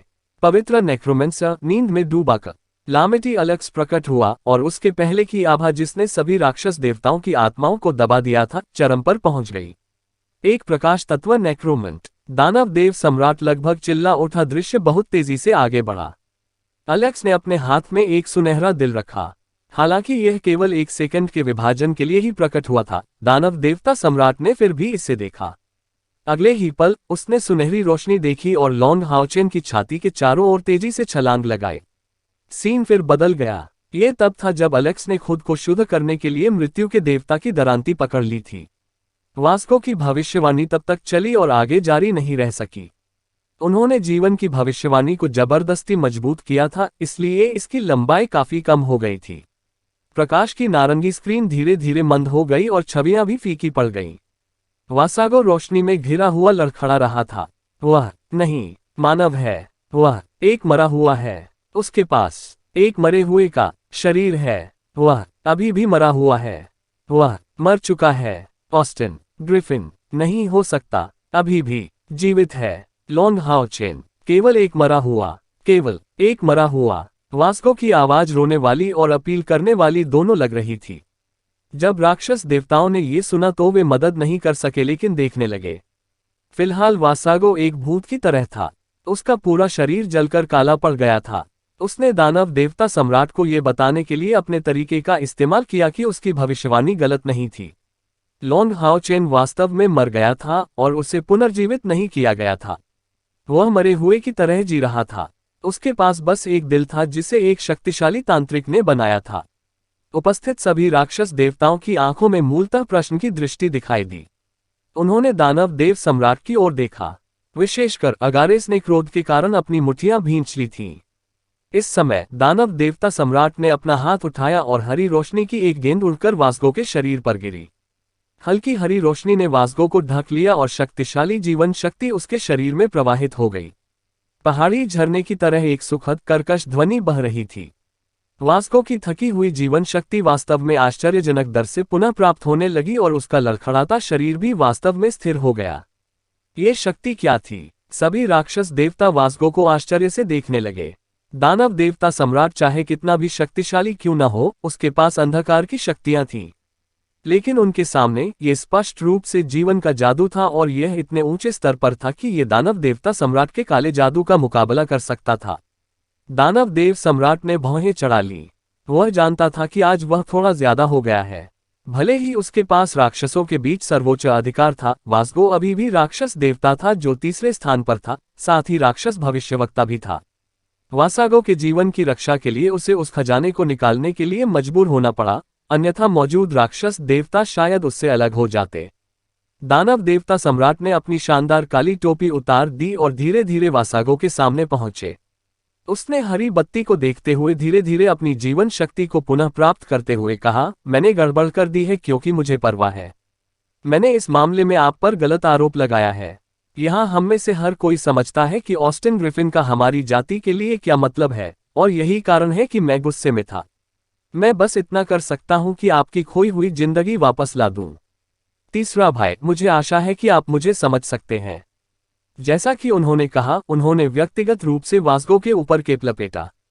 हरी रोशनी में जीवन शक्ति बहुत शक्तिशाली थी। कुछ ही समय में वास्को ने न केवल जीवन की भविष्यवाणी में उपयोग की गई सारी जीवन शक्ति को पुनः प्राप्त कर लिया, बल्कि वह उस क्षति से भी उबर गया जो भविष्यवाणी के कारण हुई थी। उस पल में एचमैन ने अनेक भावनाओं का अनुभव किया। उसने अवाक होकर अपने सामने दानव देव सम्राट की ओर देखा। दानव देवता सम्राट ने अपना हाथ लहराया और घूमने और अपने सिंहासन पर लौटने से पहले चंद्रमा दानव भगवान की मुहर को मुक्त कर दिया। स्टार दानव भगवान की पुनर्प्राप्ति ने अन्य दानव देवताओं द्वारा अनुभव की गई नाराजगी को तुरंत दूर कर दिया। अगारेस तेजी से वास्गो के पास पहुंचा और उसने प्रश्नवाचक दृष्टि से उसकी ओर देखा। वास्गो ने पीछे मुड़कर उसकी ओर गहराई से देखा। उसकी आंखों में कृतज्ञता थी। इन सभी राक्षस देवताओं में से उसने मूल रूप से अतीत में उनमें से हर एक की सहायता की थी। दानव भविष्यवक्ता के रूप में मूल रूप से सभी दानव देवता पहले उसकी भविष्यवाणियों के लिए उसके पास आए थे। हालांकि इस महत्वपूर्ण क्षण में दानव देवता सम्राट के क्रोध के बावजूद भी केवल अगारेस उसके लिए खड़े होने को तैयार था। जैसा कि कहा गया है, प्रतिकूल परिस्थिति से सच्ची मित्रता का पता चलता है। हालांकि वास्गो ने कुछ नहीं कहा, लेकिन उसकी कृतज्ञ दृष्टि ने चंद्रमा दानव भगवान को बहुत कुछ बता दिया। अगारेस ने उसकी ओर देखा और वास्गो ने धीरे से सिर हिलाया। खुद को दानव देवता सम्राट की टोपी में लपेटते हुए वह कुछ कदम आगे बढ़ा और घुटनों के बल बैठ गया। महामहिम, मैं वास्गो अपनी गलतियां स्वीकार करता हूं। लॉन्ग हाओचेन वास्तव में अभी भी जीवित है। यह मेरी भविष्यवाणियां ही थीं जो अपर्याप्त थीं, जिसके कारण आपकी महिमा के लिए इतनी बड़ी समस्या उत्पन्न हो गई।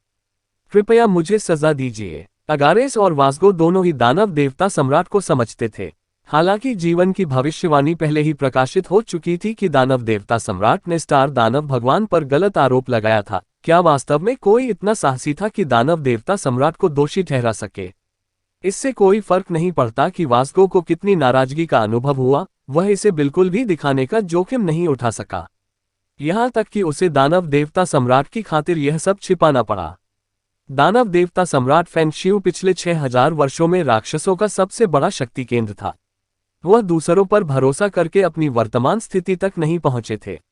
अपने हाथ के एक झटके से आध्यात्मिक ऊर्जा ने वास्गो को अपने पैरों पर खड़ा कर दिया। फेंगशियू ने आह भरते हुए कहा, सही होना है और गलत होना है। आप गलत नहीं हैं, मैं हूं। हालांकि मेरा मानना है कि आप पहले से ही जीवन शक्ति से होने वाले लाभों को महसूस कर सकते हैं। बस इसे अपने बड़े भाई की तरह माने जो इसे आप पर निर्भर करता है। इसे फेरिसोस कहा जाता है। यह न केवल आपकी जीवन शक्ति को पुनः प्राप्त कर सकता है, बल्कि आपको अतिरिक्त 500 वर्ष का जीवन भी दे सकता है। इन सभी वर्षों में आपने बार बार भविष्यवाणियां करके हमारी जाति के लिए अपनी जीवन शक्ति को नुकसान पहुंचाया है। इसे ऐसे समझे कि पूरी जाति आपको धन्यवाद दे रही है। मुझे आशा है कि आप मेरे प्रति द्वेष नहीं रखेंगे। वास्गो ने अपना सिर नीचे किया और कहा, मैं कभी ऐसा नहीं करूंगा। आपकी कृपा के लिए धन्यवाद महामहिम। अध्याय 778 जीवन की भविष्यवाणी 3 दानव देवता सम्राट ने कहा, मुझे पता है कि मैंने पहले जो किया उससे आप बहुत असंतुष्ट हैं, लेकिन आपको ये भी समझना चाहिए कि ऑस्टिन ग्रिफिन का हमारी जाति के लिए क्या मतलब है। हाल ही में मैंने राजधानी में मनुष्यों को मूर्ख बनाने के लिए अपनी एकांत खेती का उपयोग अड़ के रूप में किया और मैं मायावी मंदिर में गया। मैंने व्यक्तिगत रूप से उस परी ड्रैगन को मार डाला जो 1 लाख आध्यात्मिक ऊर्जा के करीब था। उसने इल्यूसरी तीरथ और इल्यूसरी पैराडाइज दोनों को नष्ट कर दिया और उस अवशेष को पकड़ने की कोशिश की जो प्रकृति की देवी ने मानव दुनिया में छोड़ दिया था। जब मैंने परी ड्रैगन को मार डाला तो वह परिस्रोत और परी के दिल को पीछे छोड़ गया। परी का दिल प्रकृति की देवी के अवशेष ने छीन लिया, जबकि परिस्रोत मेरे हाथों में आ गया। जब मैं सफल होने ही वाला था, लॉन्ग हाओचेन प्रकट हुए और मेरी योजनाओं को नष्ट कर दिया। वह मुझे धमकाने के लिए पहले से ही काफी शक्तिशाली है और उसने जल्दी ही देवी के अवशेष को बचा लिया, प्रकृति जिसने मुझे सच्चा भगवान बनने का मौका गंवा दिया। इससे दैत्य देवता सब समझ गए।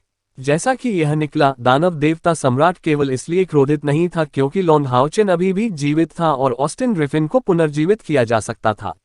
वह क्रोधित था क्योंकि भगवान बनने की उसकी योजना भी नष्ट हो गई थी। बिना किसी संदेह के लॉन्ग हाओचेन द्वारा बचाए जाने के बाद दानव देवता सम्राट के लिए प्रकृति की देवी के अवशेष प्राप्त करना मूल रूप से असंभव था।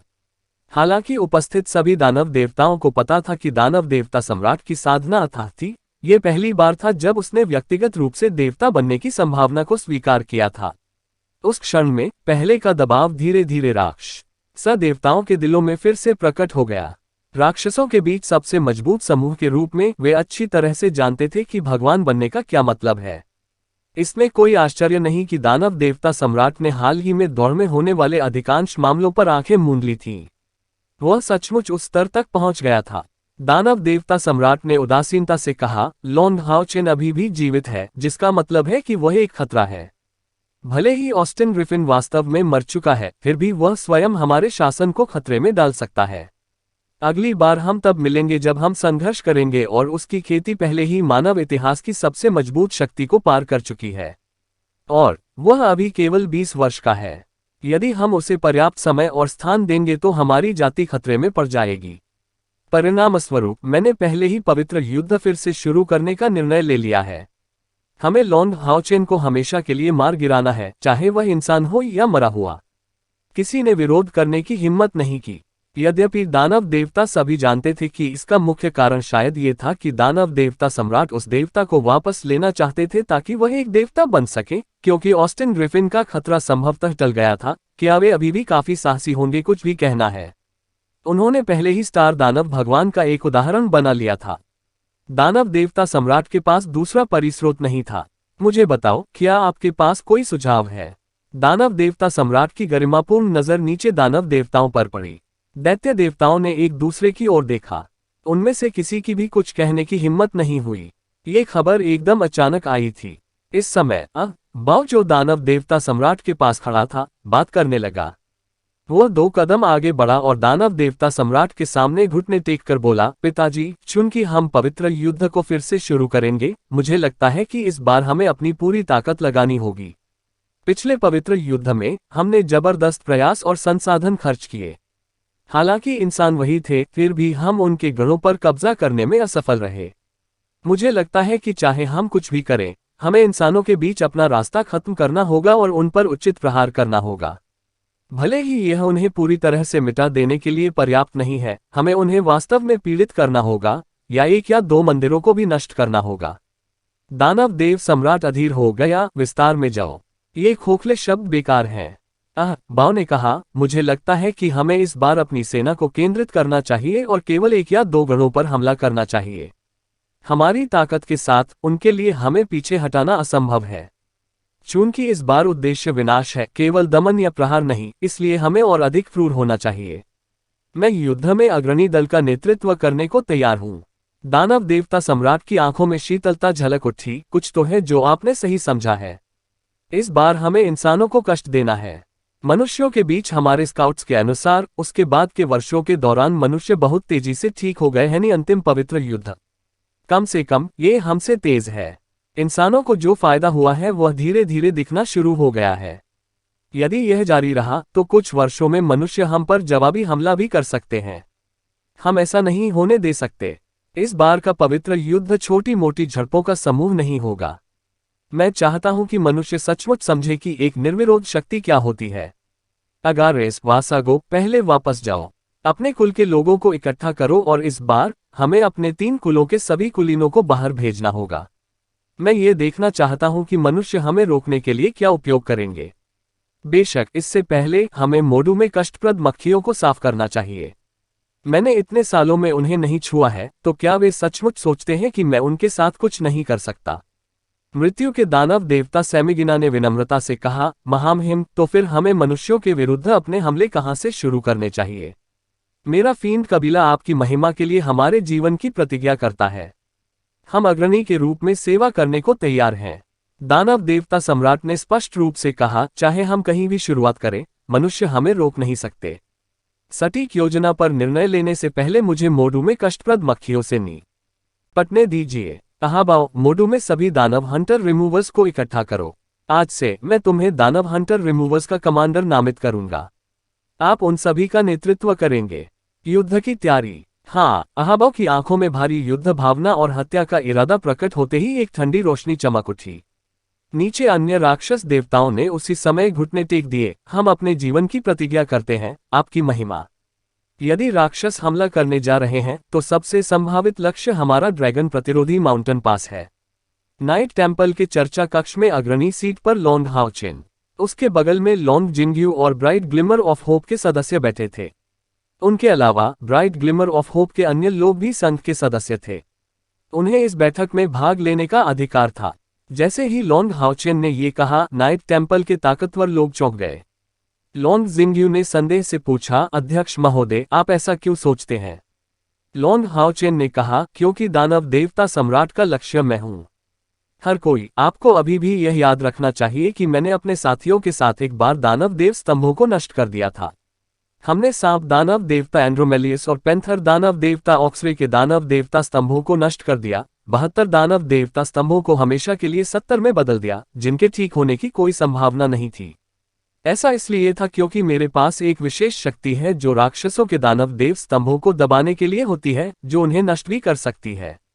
इस वजह से दानव देवता सम्राट ने एक बार एक जाल बिछाया था, घात लगाकर हमला किया और हमें लगभग पूरी तरह से मार डाला।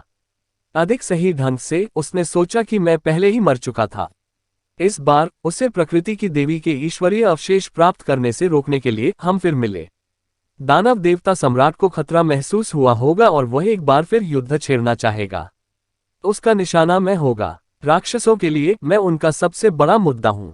यदि वे मुझे नहीं मारते हैं तो दानव देवता सम्राट को कभी शांति नहीं मिलेगी और मुझसे निपटने का सबसे अच्छा तरीका सीधे ड्रैगन प्रतिरोधी माउंटेन पास पर हमला करना है, क्योंकि दानव देवता सम्राट को विश्वास है कि नाइट हॉल के सदस्य के रूप में मैं सिर्फ पहाड़ी दर्रा नहीं छोड़ूंगा। इसीलिए मैं अनुमान लगा रहा हूं कि उसका पहला लक्ष्य हम पर हमला करने की संभावना है। लॉन्ग हाओचेन का स्पष्टीकरण सुनकर सभी ने सिर हिलाया, लेकिन उनकी आंखों में चिंता से यह बताना संभव था कि ड्रैगन रजिस्टिंग माउंटेन पास वास्तव में था भी राक्षसों से टकराने को तैयार नहीं। लॉन्ग हाओचेन ने गंभीरता से कहा, मैं आपकी चिंताओं को समझ सकता हूं। कुछ वर्ष पहले ही पवित्र युद्ध खत्म हुआ है और आप सभी आराम कर रहे हैं। यदि राक्षस दोबारा आए तो यह निश्चित रूप से एक बड़ी आपदा होगी और इसकी बहुत संभावना है कि दानव देवता सम्राट व्यक्तिगत रूप से शैतान ड्रैगन को युद्ध में नेतृत्व करेंगे। ये बहुमूल्य पवित्र युद्ध से भी अधिक खतरनाक होगा। हालांकि ये तय करना हमारे ऊपर नहीं है कि युद्ध होगा या नहीं। हालांकि यह एक दुर्घटना थी जब मैंने दानव देवता सम्राट को प्रकृति की देवी के अवशेष प्राप्त करने से रोक दिया। मुझे विश्वास है कि यदि दानव देवता सम्राट सफल हो गया तो ये हमारा विनाश का दिन होगा। हम अपना भविष्य खो देंगे। परिणामस्वरूप इस बार हम राक्षसों के खिलाफ मौत की लड़ाई में अपनी पूरी ताकत लगा सकते हैं। ये लड़ाई हमारे अंधकार के युग में निर्णायक मोड़ बन सकती है। हमारे नाइट टेम्पल ने 6 दिव्य शूरवीरों को प्राप्त किया है, जो इतिहास में अभूतपूर्व है। इसका मतलब यह है कि इतिहास ने हम पर बहुत बड़ा बोझ डाला है। आज की बैठक का एक ही उद्देश्य है। इससे कोई फर्क नहीं पड़ता कि पवित्र युद्ध कब शुरू होता है या दुश्मन कितना शक्तिशाली है। मुझे आशा है कि हमारे सभी दिव्य शूरवीर युद्ध के लिए तैयार हो सकते हैं और अपनी सबसे मजबूत स्थिति में निकट भविष्य की समस्याओं का सामना कर सकते हैं। ये हम पर निर्भर है कि हम अंधेरे में प्रकाश की किरण निकाल पाते हैं या नहीं। संघ के अध्यक्ष के रूप में मेरी एक अपरिहार्य जिम्मेदारी है। महिमा और नेतृत्व के दिव्य शूरवीर के रूप में मैं हर किसी को गारंटी दे सकता हूं कि मेरे मरने से पहले दानव देवता सम्राट हमारे किसी भी साथी अधिकारी को नुकसान नहीं पहुंचा पाएंगे। इन गर्मजोशी भरे शब्दों के बाद उपस्थित सभी लोग उत्साह से भर गए। लॉन्ग हाओचेन के वादे का मतलब था कि वह राक्षसों की सबसे बड़ी शक्ति दानव देवता सम्राट के खिलाफ सामना करने का सारा बोझ उठाएगा। मनुष्यों के पूरे इतिहास में, चाहे वह दिव्य पवित्र तलवार चलाने वाला हो या संसार का वंशज, उनमें से किसी ने भी सभी विलक्षण प्रतिभाओं के बावजूद लॉन्ग हाओचेन की तरह वादा नहीं किया था। ये सोचने के बाद कि कैसे लॉन्ग हाओचेन पहले से ही अनंत काल और सृष्टि के दिव्य सिंहासन का स्वामी बन चुका था, हर किसी का आत्मविश्वास तुरंत थोड़ा बढ़ गया। लॉन्ग हाओचेन ने आगे कहा, मैंने पहले ही मुख्यालय को एक पत्र लिखा है। अगले कुछ दिनों में संघ का ऊपरी वर्ग जवाबी उपायों पर चर्चा करने के लिए ड्रैगन रेसिस्टिंग माउंटेन पास पर पहुंचेगा। साथ ही वे अपने साथ संघ की नवगठित प्रथम एवं द्वितीय सेनाओं को भी लाएंगे। जहां तक युद्ध योजना और रणनीति का सवाल है, हम सावधानीपूर्वक चर्चा के बाद निर्णय लेंगे। बैठक समाप्त हो गई और लॉन्ग हाओचेन अपने मूल उद्देश्य तक पहुंच गए। कम से कम उन्होंने ड्रैगन रेसिस्टिंग माउंटेन पास पर नाइट टेम्पल हॉल का मनोबल बढ़ाया था। हालांकि लॉन्ग हाओचेन को बिल्कुल भी सहजता महसूस नहीं हुई, क्योंकि वह जानता था कि पिछली बार पवित्र युद्ध के बाद 6 मानव मंदिर सभी घबरा गए थे। आखिरकार पिछली बार इंसानों को बहुत बड़ा नुकसान उठाना पड़ा था। हालांकि केवल डरने से मामले गायब नहीं होंगे। वे दानव देवता सम्राट के आगमन की पूरी तरह से भविष्यवाणी कर सकते थे। लॉन्ग हाओचेन को अभी जो करने की जरूरत है वह है जितना संभव हो सके मनोबल बढ़ाना और इस मुद्दे का सामना करने के लिए संघ की सभी शक्तियों को इकट्ठा करना। अध्याय 779 शाश्वत नायकों की कथा। आइक लॉन्ग हाओचेन का पत्र प्राप्त करने के बाद टेम्पल यूनियन का मुख्यालय पूरे जोरों पर चलने लगा। 6 मंदिरों को आदेश भेजा गया कि वे युद्ध के लिए तैयार रहें। उसी समय प्रत्येक मंदिर ने 3 की सिफारिश की सदस्यों को बैठकों में भाग लेने के लिए ड्रैगन रेसिस्टिंग माउंटेन पास स्थित नाइट हॉल में जाना होगा। यूनियन के सभी उपाध्यक्ष भी गए। वे पहली और दूसरी सेनाओं को भी लाए जो पहले से ही एक साथ एकीकृत थीं और ड्रैगन रेसिस्टिंग माउंटेन पास पर कुछ हद तक प्रशिक्षित थीं। राक्षसों की ओर से सभी राक्षस शिकार दस्तों को युद्ध के लिए मिशन प्राप्त हुए। उन्होंने राक्षसों की योजनाओं की जांच करने के लिए वह सब कुछ किया जो वे कर सकते थे। उनकी रिपोर्टों के अनुसार राक्षसों ने वास्तव में हलचल मचाई। सबसे शक्तिशाली दर्जन भर राक्षस कुलों ने अपनी सेनाएं जुटा ली थीं। जिस खबर ने मंदिर संघ को सबसे अधिक चौंका दिया वह ये थी कि दानव देवता सम्राट ने मोदू में एक बैठक आयोजित करने के लिए अपने दानव देवता स्तंभों के साथ 50 से अधिक दानव देवताओं को इकट्ठा किया था। ये सुनने के बाद मंदिर संघ में तुरंत हंगामा मच गया। पिछले धर्मयुद्ध में भी राक्षसों ने इतने राक्षस देवताओं को संगठित नहीं किया था। 72 दानव देवताओं में से 2 दानव देव स्तंभ नष्ट हो गए थे और अब तक कुल 9 दानव देवता मारे गए थे। दूसरे शब्दों में वास्तव में केवल 63 राक्षस देवता थे। महत्वपूर्ण क्षेत्र की रक्षा के लिए कुछ दानव देवताओं को छोड़ने के अलावा दानव देवता सम्राट ने मूल रूप से दानव देवताओं की सभी सेनाओं को संगठित कर लिया था। चीजों को देखकर ऐसा लग रहा था जैसे वे इंसानों के खिलाफ अंतिम युद्ध छेड़ना चाहते हों। मंदिर संघ को इससे झटका क्यों नहीं लगेगा? किसी ने नहीं सोचा था कि नए संघ की स्थापना के बाद राक्षस इतनी जल्दी और इतनी दृढ़ता से प्रतिक्रिया देंगे। केवल संघ के उच्च वर्ग को ये समझ में आया कि दानव देवता सम्राट द्वारा पवित्र युद्ध शुरू करने का मुख्य कारण उनके नए अध्यक्ष लॉन्ग हाओचेन थे। वे क्या कर सकते थे? लॉन्ग हाओचेन को सौंपें। वे निश्चित रूप से ऐसा नहीं कर सके। जब लॉन्ग हाओचेन शक्तिशाली नहीं था तब मंदिर गठबंधन ने इस प्रलोभन का विरोध किया था और राक्षसों के खिलाफ चौतरफा युद्ध में शामिल हो गया था, इसलिए अब अकेले रहने दें। वह न केवल शक्तिशाली था बल्कि वह ऐसा व्यक्ति बन गया था जिसके पास टेम्पल यूनियन में सबसे बड़ा अधिकार था। साथ ही वह नाइट टेम्पल में नेतृत्व की महिमा का पहला दिव्य शूरवीर था जिसने अनंत काल और सृजन के दिव्य सिंहासन की मान्यता प्राप्त की थी। उनकी आशा की उज्ज्वल किरण के साथ ये कहना संभव था कि केवल उनका दानव शिकार दस्ता 6 मंदिरों में से किसी एक के ऊपरी सोपान को प्रतिद्वंद्वी बना सकता है। आधे महीने बाद टेम्पल यूनियन का ऊपरी वर्ग ड्रैगन रेसिस्टिंग माउंटेन पास पर इकट्ठा हुआ। दोनों एकीकृत सेनाएं भी वहां तैनात थीं। जैसे ही उन्होंने संघ के इतिहास की पहली महत्वपूर्ण बैठक शुरू की, अचानक दुखद समाचार आ गया। क्या? लॉन्ग हाओचेन सहित चर्चा कक्ष में सभी लोग सदमे में खड़े हो गए। तुरंत ही पूरे कमरे में एक गंभीर माहौल भर गया। दानव देवता कातिलों और 9 स्वर्ग ट्रांसेंडर्स दोनों को नष्ट कर दिया गया था। ये खबर बहुत अचानक आई और बहुत चौंकाने वाली थी।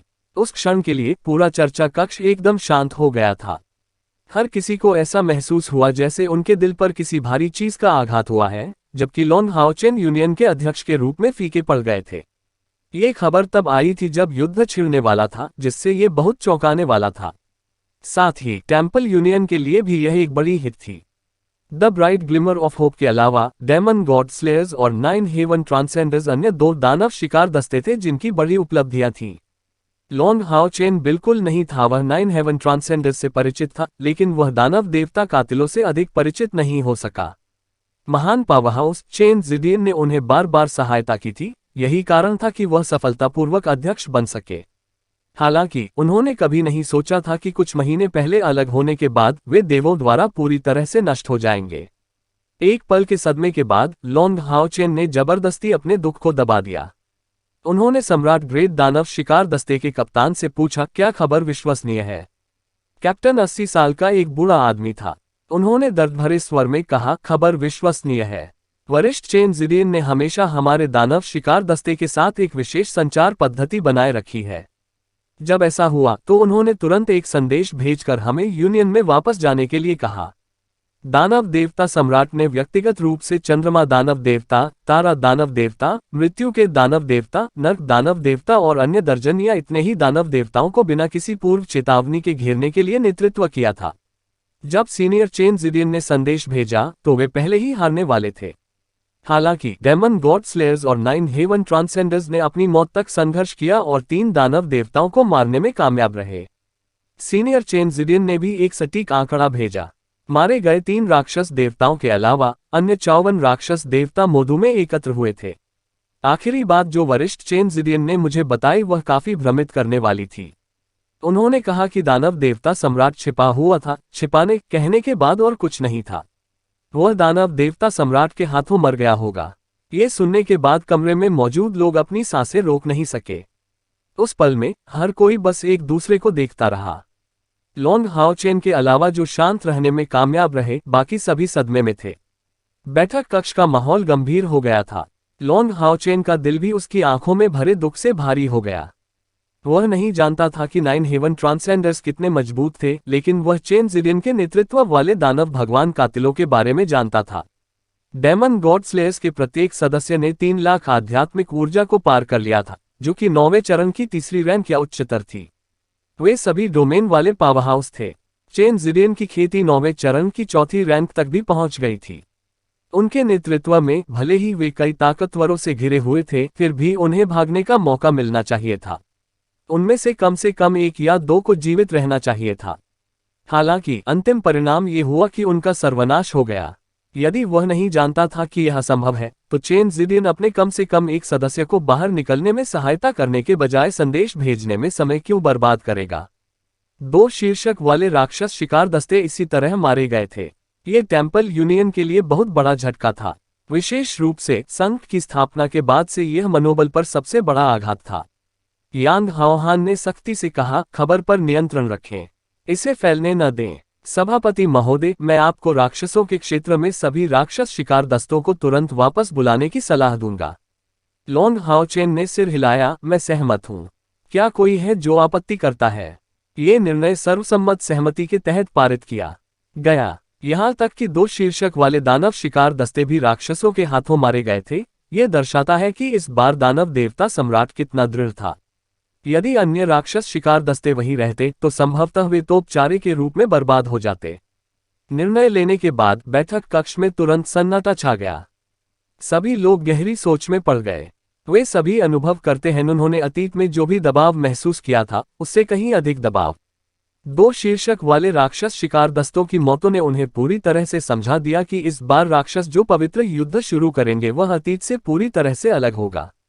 न केवल शैतान ड्रैगन, मून दानव कबीले और स्टार दानव कबीले भाग ले रहे होंगे। दानव देवता सम्राट ने मूल रूप से राक्षसों की 90% सेना को भी इकट्ठा किया था। वे स्पष्ट रूप से मौत की लड़ाई के लिए तैयार थे। क्या राक्षसों ने हमेशा के लिए इंसानों को नष्ट करने की योजना बनाई थी? यांग हाओचेन ने आह भरते हुए कहा, ऐसा लगता है जैसे हम कुछ ताकतों का इस्तेमाल करने के लिए मजबूर हैं। जब वह वहां पहुंचे तो उन्होंने लॉन्ग हाओचेन की ओर देखा और सख्ती से कहा, अध्यक्ष महोदय, मैं हमें शूरवीरों के पवित्र पर्वत की शक्ति जुटाने की सलाह दूंगा। लॉन्ग हाओचेन आश्चर्यचकित था। एक पल के लिए उसे समझ नहीं आया कि यांग हाओहान क्या कह रहा है। यांग हाओहान वर्तमान में एक दिव्य शूरवीर थे, नाइट टेम्पल के प्रमुखों में से एक थे, लेकिन वह नए संघ के उपाध्यक्ष भी नहीं थे। हालांकि ऐसे महत्वपूर्ण समय में वह पिछले अध्यक्ष के रूप में आश्चर्यजनक रूप से शांत दिखे। शूरवीरों के पवित्र पर्वत को सुनने के बाद 6 मंदिरों के प्रमुखों ने अपना सिर उठाया। उनकी आंखें चमक उठीं। लॉन्ग हाओचेन ने पूछा, मंदिर प्रमुख यांग, आप शूरवीरों के पवित्र पर्वत की सेनाओं का क्या उल्लेख कर रहे हैं? उनकी राय में कई प्रकाश तत्व वाले जादुई जानवर शूरवीरों के पवित्र पर्वत पर रहते थे। यह उत्कृष्ट युवा शूरवीरों को उनके घुड़सवार प्रदान करने का स्थान था।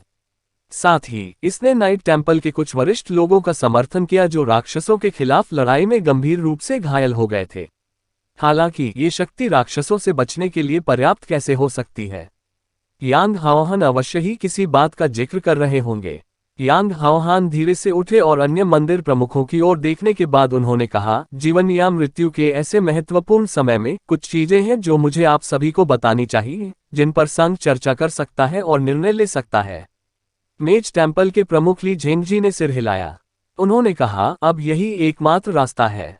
मूल वारिय मंदिर के प्रमुख कियू योगहाओ, मूल आध्यात्मिक मंदिर के प्रमुख चेन होंग्यू, मूल हत्यारे मंदिर के प्रमुख शेंगयू और पुजारी मंदिर के प्रमुख लिंगजियो सभी ने सिर हिलाया। अन्य मंदिर प्रमुखों की अनुमति प्राप्त करने के बाद यांग हाओहान ने लॉन्ग हाओचेन की ओर रुख किया। अध्यक्ष, उपाध्यक्ष और विभिन्न सदस्यों, आज मैं आपको शूरवीरों के पवित्र पर्वत का रहस्य बताऊंगा। चाहे हम किसी भी नतीजे पर पहुंचे, मुझे उम्मीद है कि हर कोई इसे गुप्त रख सकता है, क्योंकि यह मामला संघ सेना के मनोबल से जुड़ा है। एक बार जब यह बाहर लीक हो जाता है तो इसका अथाह प्रभाव पड़ता है। लॉन्ग हाओचेन ने इतने कम समय में ही अनुमान लगा लिया था कि शूरवीरों के पवित्र पर्वत का रहस्य शायद राक्षसों के खिलाफ मनुष्यों के पास एक तुरुप का पत्ता था। हालांकि इस तुरुप के पत्ते में कुछ अपमानजनक होना चाहिए था, अन्यथा यह इतना रहस्यमय नहीं होता। इसका प्रयोग पिछले धर्मयुद्ध में भी किया गया होगा। यांग हाओहान ने कहा, 6000 साल से भी पहले जब राक्षसों ने आकर हम पर हमला किया तो शेंगमो डालू दुख और पीड़ा में डूब गया था। जिन मनुष्यों ने मूल रूप से इस स्थान पर शासन किया था, उन्होंने जनसंख्या में अचानक गिरावट का अनुभव किया। कुछ समय के लिए राक्षसों द्वारा जलाए जाने, मारे जाने और लूटपाट किए जाने के कारण हर जगह लाशें बिखरी हुई थीं। उन्होंने सभी प्रकार के पाप किए।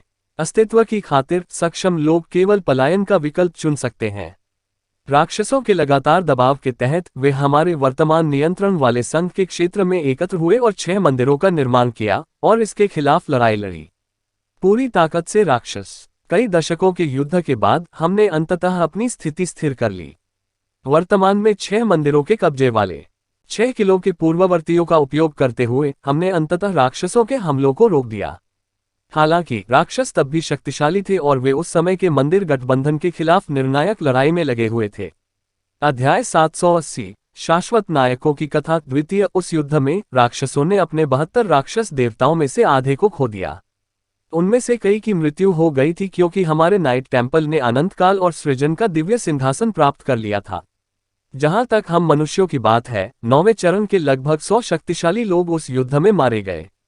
दोनों पक्षों को भारी नुकसान होने और राक्षसों को अनंतकाल और सृष्टि के दिव्य सिंहासन की उत्पत्ति के बारे में अस्पष्टता के कारण वे पीछे हट गए। जब अंधकार युग शुरू हुआ तो हमें अंततः आराम करने और ठीक होने का अवसर मिला। जब युद्ध समाप्त हुआ तो 9वें चरण के पावर हाउसों से 60 से अधिक लाशें अभी भी पूरी थीं। वे हमारे वरिष्ठ या यहाँ तक कि हमारे पूर्वज थे और उन्होंने मानवता के अस्तित्व के लिए अपना जीवन बलिदान कर दिया था। यदि इन पूर्वजों के प्रयास न होते तो आज हमारा अस्तित्व ही न होता।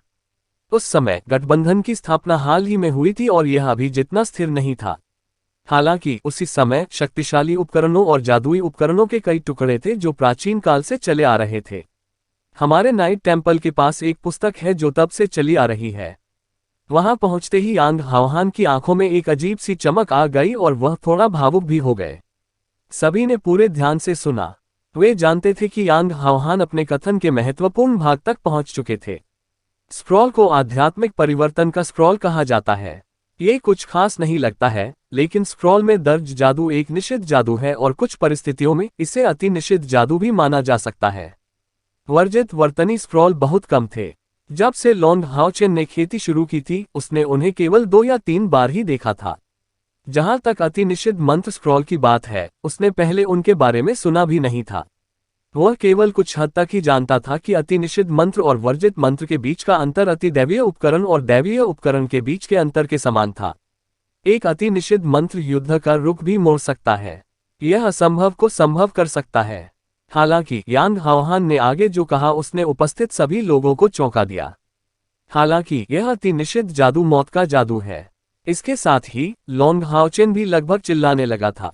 वहां मौजूद हर कोई हैरान रह गया। बैठक कक्ष में एकत्रित कई दर्जन लोग मंदिर संघ के प्रतिनिधि थे। वे लोगों का सबसे मजबूत समूह थे। हालांकि जब उन्होंने मौत का जादू सुना तो उनकी रीढ़ में ठंडक दौड़ गई। उनमें से कुछ कांप भी गए। मौत का जादू इंसानों के इतिहास में एक दर्दनाक सबक छोड़ गया था। यह अजीब होगा अगर उन्होंने इस तरह की प्रतिक्रिया न दी होती। यही कारण था कि लॉन्ग हाओचेन को तब निराशा हुई जब उसे पता चला कि टावर ऑफ इटर्निटी मौत के जादू की विरासत है। यांग हाओहान ने आगे कहा, आप सभी ने पहले ही इसका अनुमान लगा लिया होगा। इस मृत्यु जादू के पूर्व निषिद्ध मंत्र का प्रभाव मृतकों को मरे हुओं में बदलना है।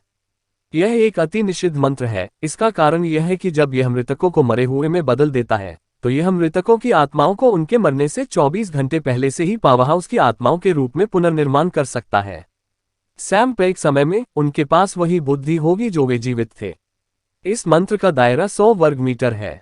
इसे उन बरामद लाशों से जोड़कर देखें जिनका उल्लेख यांग हाओहान ने पहले किया था। हर कोई समझ गया कि वह क्या कहने जा रहा था, लेकिन वे अभी भी अविश्वास में थे। वे चुपचाप उसकी बात सुनते रहे। मैं जानता हूं कि आप इसे नहीं समझ सकते। ये सिर्फ आप नहीं है, उस समय 6 मंदिरों के नेताओं ने भी इस स्क्रॉल का उपयोग करने से इनकार कर दिया था। मौत का जादू हम इंसानों को कुछ दुखद यादें देकर छोड़ गया है। ये कहना संभव है कि यदि अंधकार युग से पहले यह महान आपदा नहीं होती, तो राक्षस हमें ऐसा कुछ सोचने के लिए मजबूर नहीं कर पाते। यहाँ तक कि राक्षसों के हमलों के तहत गौरवशाली चर्च भी नष्ट हो गया। एक निश्चित दृष्टिकोण से ग्लोरियस चर्च हमारे नाइट टेम्पल का पूर्ववर्ती है। लॉन्ग हाओचेन ने सहज भाव से कैरियर की ओर देखा। उसने पाया कि ब्राइट ग्लिमर ऑफ होप के उसके साथी भी उसे देख रहे थे। उनकी सभी अभिव्यक्तियां थोड़ी अजीब थीं, लेकिन लॉन्ग हाओचेन के लिए अधिक दृढ़ समर्थन था। यांग हाओहान ने कहा, उस समय एक तीखी बहस छिड़ गई। कुछ लोगों ने इस स्क्रॉल के प्रयोग का समर्थन किया। हालांकि हम 9वें चरण की इन शक्तियों को मरे हुए में बदल देंगे, लेकिन दिन के अंत में वे बस एक अलग विधि के माध्यम से जीवित रहेंगे। जब तक वे जीवित रह सकते हैं, यह मंदिर गठबंधन की खोई हुई आधी से अधिक ताकत को पुनः प्राप्त करने के बराबर होगा। भले ही राक्षसों ने हम पर एक बार फिर हमला किया, हम उन्हें अधिक आसानी से रोक सकते थे। लोगों के एक अन्य समूह का मानना था कि स्क्रॉल का उपयोग करना इन मृत वरिष्ठ नागरिकों की निंदा है, जो उनकी आत्माओं को आराम करने से रोकती है। और एक बार जब वे मरे नहीं, तो कौन निश्चित हो सकता है कि उनका व्यक्तित्व और यादें वैसी ही रहेंगी। अगर कुछ घटित हो जाए, तो क्या यह मनुष्यों को पूर्ण आपदा में नहीं धकेल देगा? वे नवस्थापित मंदिर संघ को भी बनाए रखने में सक्षम नहीं होंगे। इन दोनों मतों के बीच बड़ा संघर्ष था। अंत में अंतिम निर्णय इस पर निर्भर करता था कि राक्षस कितनी दूर तक पीछे हटे थे। उस समय राक्षस पूरी तरह से पीछे नहीं हटे थे, बल्कि गठबंधन से 250 किलोमीटर दूर ही रुक गए। 72 दानव देवताओं की शेष शक्तियां पीछे हटने के बाद उन्होंने अपने दानव देव स्तंभों को सीमा पर छोड़ दिया, और ऐसा लग रहा था कि वे किसी भी समय वापस लौट सकते हैं। ऐसी परिस्थितियों में और कुछ मृतकों के परिवारों के समर्थन के कारण उन्होंने अंत में निषिद्ध मंत्र स्क्रॉल का उपयोग किया। जब वे वहां पहुंचे तो कई लोगों की सांसें सहज ही रुक गईं। हालांकि वे अंतिम परिणाम का अनुमान लगा सकते थे, फिर भी वे उस समय की करीबी स्थिति से हिल गए थे। आध्यात्मिक परिवर्तन का स्क्रॉल सफल हुआ। 9वें चरण की कुल 63 शक्तियां मृत हो गईं और उन्होंने अपनी शक्तियों की आत्माओं को संघनित कर लिया। हालांकि उनके शरीर अभी भी क्षतिग्रस्त थे, लेकिन उनकी शक्ति उनके शक्तिशाली आत्माओं के माध्यम से कम नहीं हुई थी, और उनके पास मरे हुए की कुछ शक्तियां थीं। उन्होंने अति निषिद्ध मंत्र की शक्ति देखी थी। उस समय मूलतः सभी पुनर्जीवित शक्तियां इस मामले को स्वीकार करने में असमर्थ थीं। वे मनुष्य के रूप में, एक सच्चे मनुष्य के रूप में युद्ध में गिरे थे, लेकिन अब वे मरे नहीं थे। अब उन्हें क्या होना चाहिए था? सौभाग्य से स्क्रॉल का उपयोग करने से पहले उस समय के 6 मंदिर पहले ही एक समझौते पर पहुंच गए थे, और मंदिरों द्वारा इन लोगों को मान्यता देने की घोषणा की गई थी, और उन्हें शाश्वत नायकों की उपाधि दी गई थी। और उनके पास था उनके रहने और घूमने के लिए विशेष रूप से एक जगह बनाने पर सहमति हुई। उन्हें बस गठबंधन की सहायता करनी थी जब राक्षसों ने हमला किया, और गठबंधन उन्हें रोकने में असमर्थ था। 6 मंदिर प्रमुखों और उनके परिवार के कुछ लोगों के अनुनय का सामना करते हुए शाश्वत नायकों ने अंततः इस वास्तविकता को स्वीकार करना शुरू कर दिया। उनके परिवारों के लिए उन्हें बोलते हुए सुनना और उन्हें मरे हुए के रूप में जीवित देखना भी एक तरह की खुशी थी। परिणामस्वरूप 63 शाश्वत नायकों को एक गुप्त स्थान पर रहने की व्यवस्था की गई, ताकि वे आराम कर सकें। ये स्थान शूरवीरों के पवित्र पर्वत का आंतरिक भाग है, जिसके बारे में आप सभी जानते हैं। शाश्वत नायकों का अस्तित्व निश्चित रूप से मंदिर गठबंधन का सबसे बड़ा रहस्य था। यांग हाओहान ने इस रहस्य को स्पष्ट रूप से उजागर किया था, क्योंकि उन्हें लगा कि राक्षसों का दबाव इतना अधिक था कि उन्हें इन शाश्वत नायकों की शक्ति का उपयोग करने की आवश्यकता थी। उस क्षण के लिए मंदिर संघ के सदस्यों ने एक दूसरे की ओर देखा। उनमें से अधिकांश ने पाया कि उनका सिर इतना भरा हुआ था कि वे सोच भी नहीं सकते थे। उस समय की लड़ाई की तरह मरे हुओं की शक्ति उधार लेना निश्चित रूप से टेम्पल यूनियन के लिए एक प्रमुख मामला था। और जैसा कि यांग हाओहान ने कहा था, अगर यह मामला दुनिया के सामने प्रकट हुआ, तो इससे संघ पर बहुत बड़ा प्रभाव पड़ेगा। उदाहरण के लिए, यदि आम नागरिकों को पता चले कि संघ के पास वास्तव में इतनी बड़ी अजेय शक्ति है, तो वे क्या समझ पाएंगे? उनमें से अधिकांश पर निश्चित रूप से भय का राज होगा। विशेषकर सेना के मनोबल को भारी आघात पहुंचेगा। 63 शाश्वत नायकों के लिए व्यवस्था करने के बाद 6 मंदिर प्रमुखों ने जानकारी शामिल करने के लिए सख्त आदेश पारित किया। साथ ही उन ने निर्णय लिया कि इस रहस्य के बारे में केवल भावी मंदिर प्रमुखों को ही पता होगा, और यदि गठबंधन पूर्ण विनाश का सामना नहीं कर रहा था तो उन्हें शाश्वत नायकों की शक्ति का उपयोग करने से मना किया जाएगा, ताकि वे शूरवीरों के पवित्र पर्वत में सो सकें। इसके तुरंत बाद राक्षस सेना वास्तव में पीछे हट गई और शाश्वत नायक फिर कभी युद्ध के मैदान में दिखाई नहीं दिए। उनके अस्तित्व की खबर अब तक लगातार मंदिर प्रमुखों को दी जाती रही है। यांग हाओहान ने सभी को विवरण से परिचित कराना समाप्त किया और अपनी सीट पर लौट आए। उसी समय उन्होंने लॉन्ग हाओचेन की ओर देखा। राहत की बात यह है कि लॉन्ग हाओचेन उनकी कही गई हर बात को सुनने के बाद बेहद शांत नजर आए। उसे न तो अधिक आश्चर्य हुआ और न ही उसने कोई घृणा प्रकट की। तकनीकी रूप से यांग हाओहान की बात समाप्त होने के बाद यूनियन के अध्यक्ष के रूप में बोलने की बारी लॉन्ग हाओचेन की थी। हालांकि इससे पहले कि वह बोल पाता, लॉन्ग तियानेन ने पहले कहा, मैं शाश्वत नायकों के उपयोग से असहमत हूं। जैसे ही उसने ऐसा कहा, दिव्य शूरवीर उठ खड़ा हुआ और नाराजगी से यांग हाओहान की ओर देखा। उन्होंने कहा, पहले मुझे इस पर जोर देने दीजिए। हालांकि जिंगयू और मैं नाइट टेंपल के प्रमुख भी हैं, लेकिन हमें इसके बारे में बिल्कुल भी पता नहीं था। यांग हाओहान ने सिर हिलाया, हाँ। हालांकि हमारा नाइट हॉल इस मायने में खास है कि हम कई सिर रख सकते हैं। ये रहस्य केवल मौखिक रूप से प्रत्येक पीढ़ी में एक ही व्यक्ति को दिया जाता है। लॉन्ग तियानेन ने कहा, बूढ़े यांग, तुम कैसे भ्रमित हो गए? वे मरे नहीं हैं। वे हमारे वरिष्ठ हैं और उन्होंने मानव जाति के लिए महान योगदान भी दिया है। उन्होंने भी अपने प्राणों की आहुति दी है। ये पहले से ही एक बड़ी समस्या थी कि उन्हें उस समय मरे नहीं बना दिया गया था, तो अब हम उनकी ताकत कैसे उधार ले सकते हैं? क्या आपने इसके बारे में सोचा है? एक बार जब वे युद्ध के मैदान में प्रवेश करेंगे तो हमारे लोगों को निश्चित रूप से पता चल जाएगा। आप सच छुपा नहीं सकते। जब ऐसा होता है तो हमें क्या चाहिए? तो हमारे लोगों को बताओ। जब शक्तिशाली मरे हुओं का एक समूह युद्ध के मैदान में प्रवेश करेगा तो वह कैसा दृश्य होगा?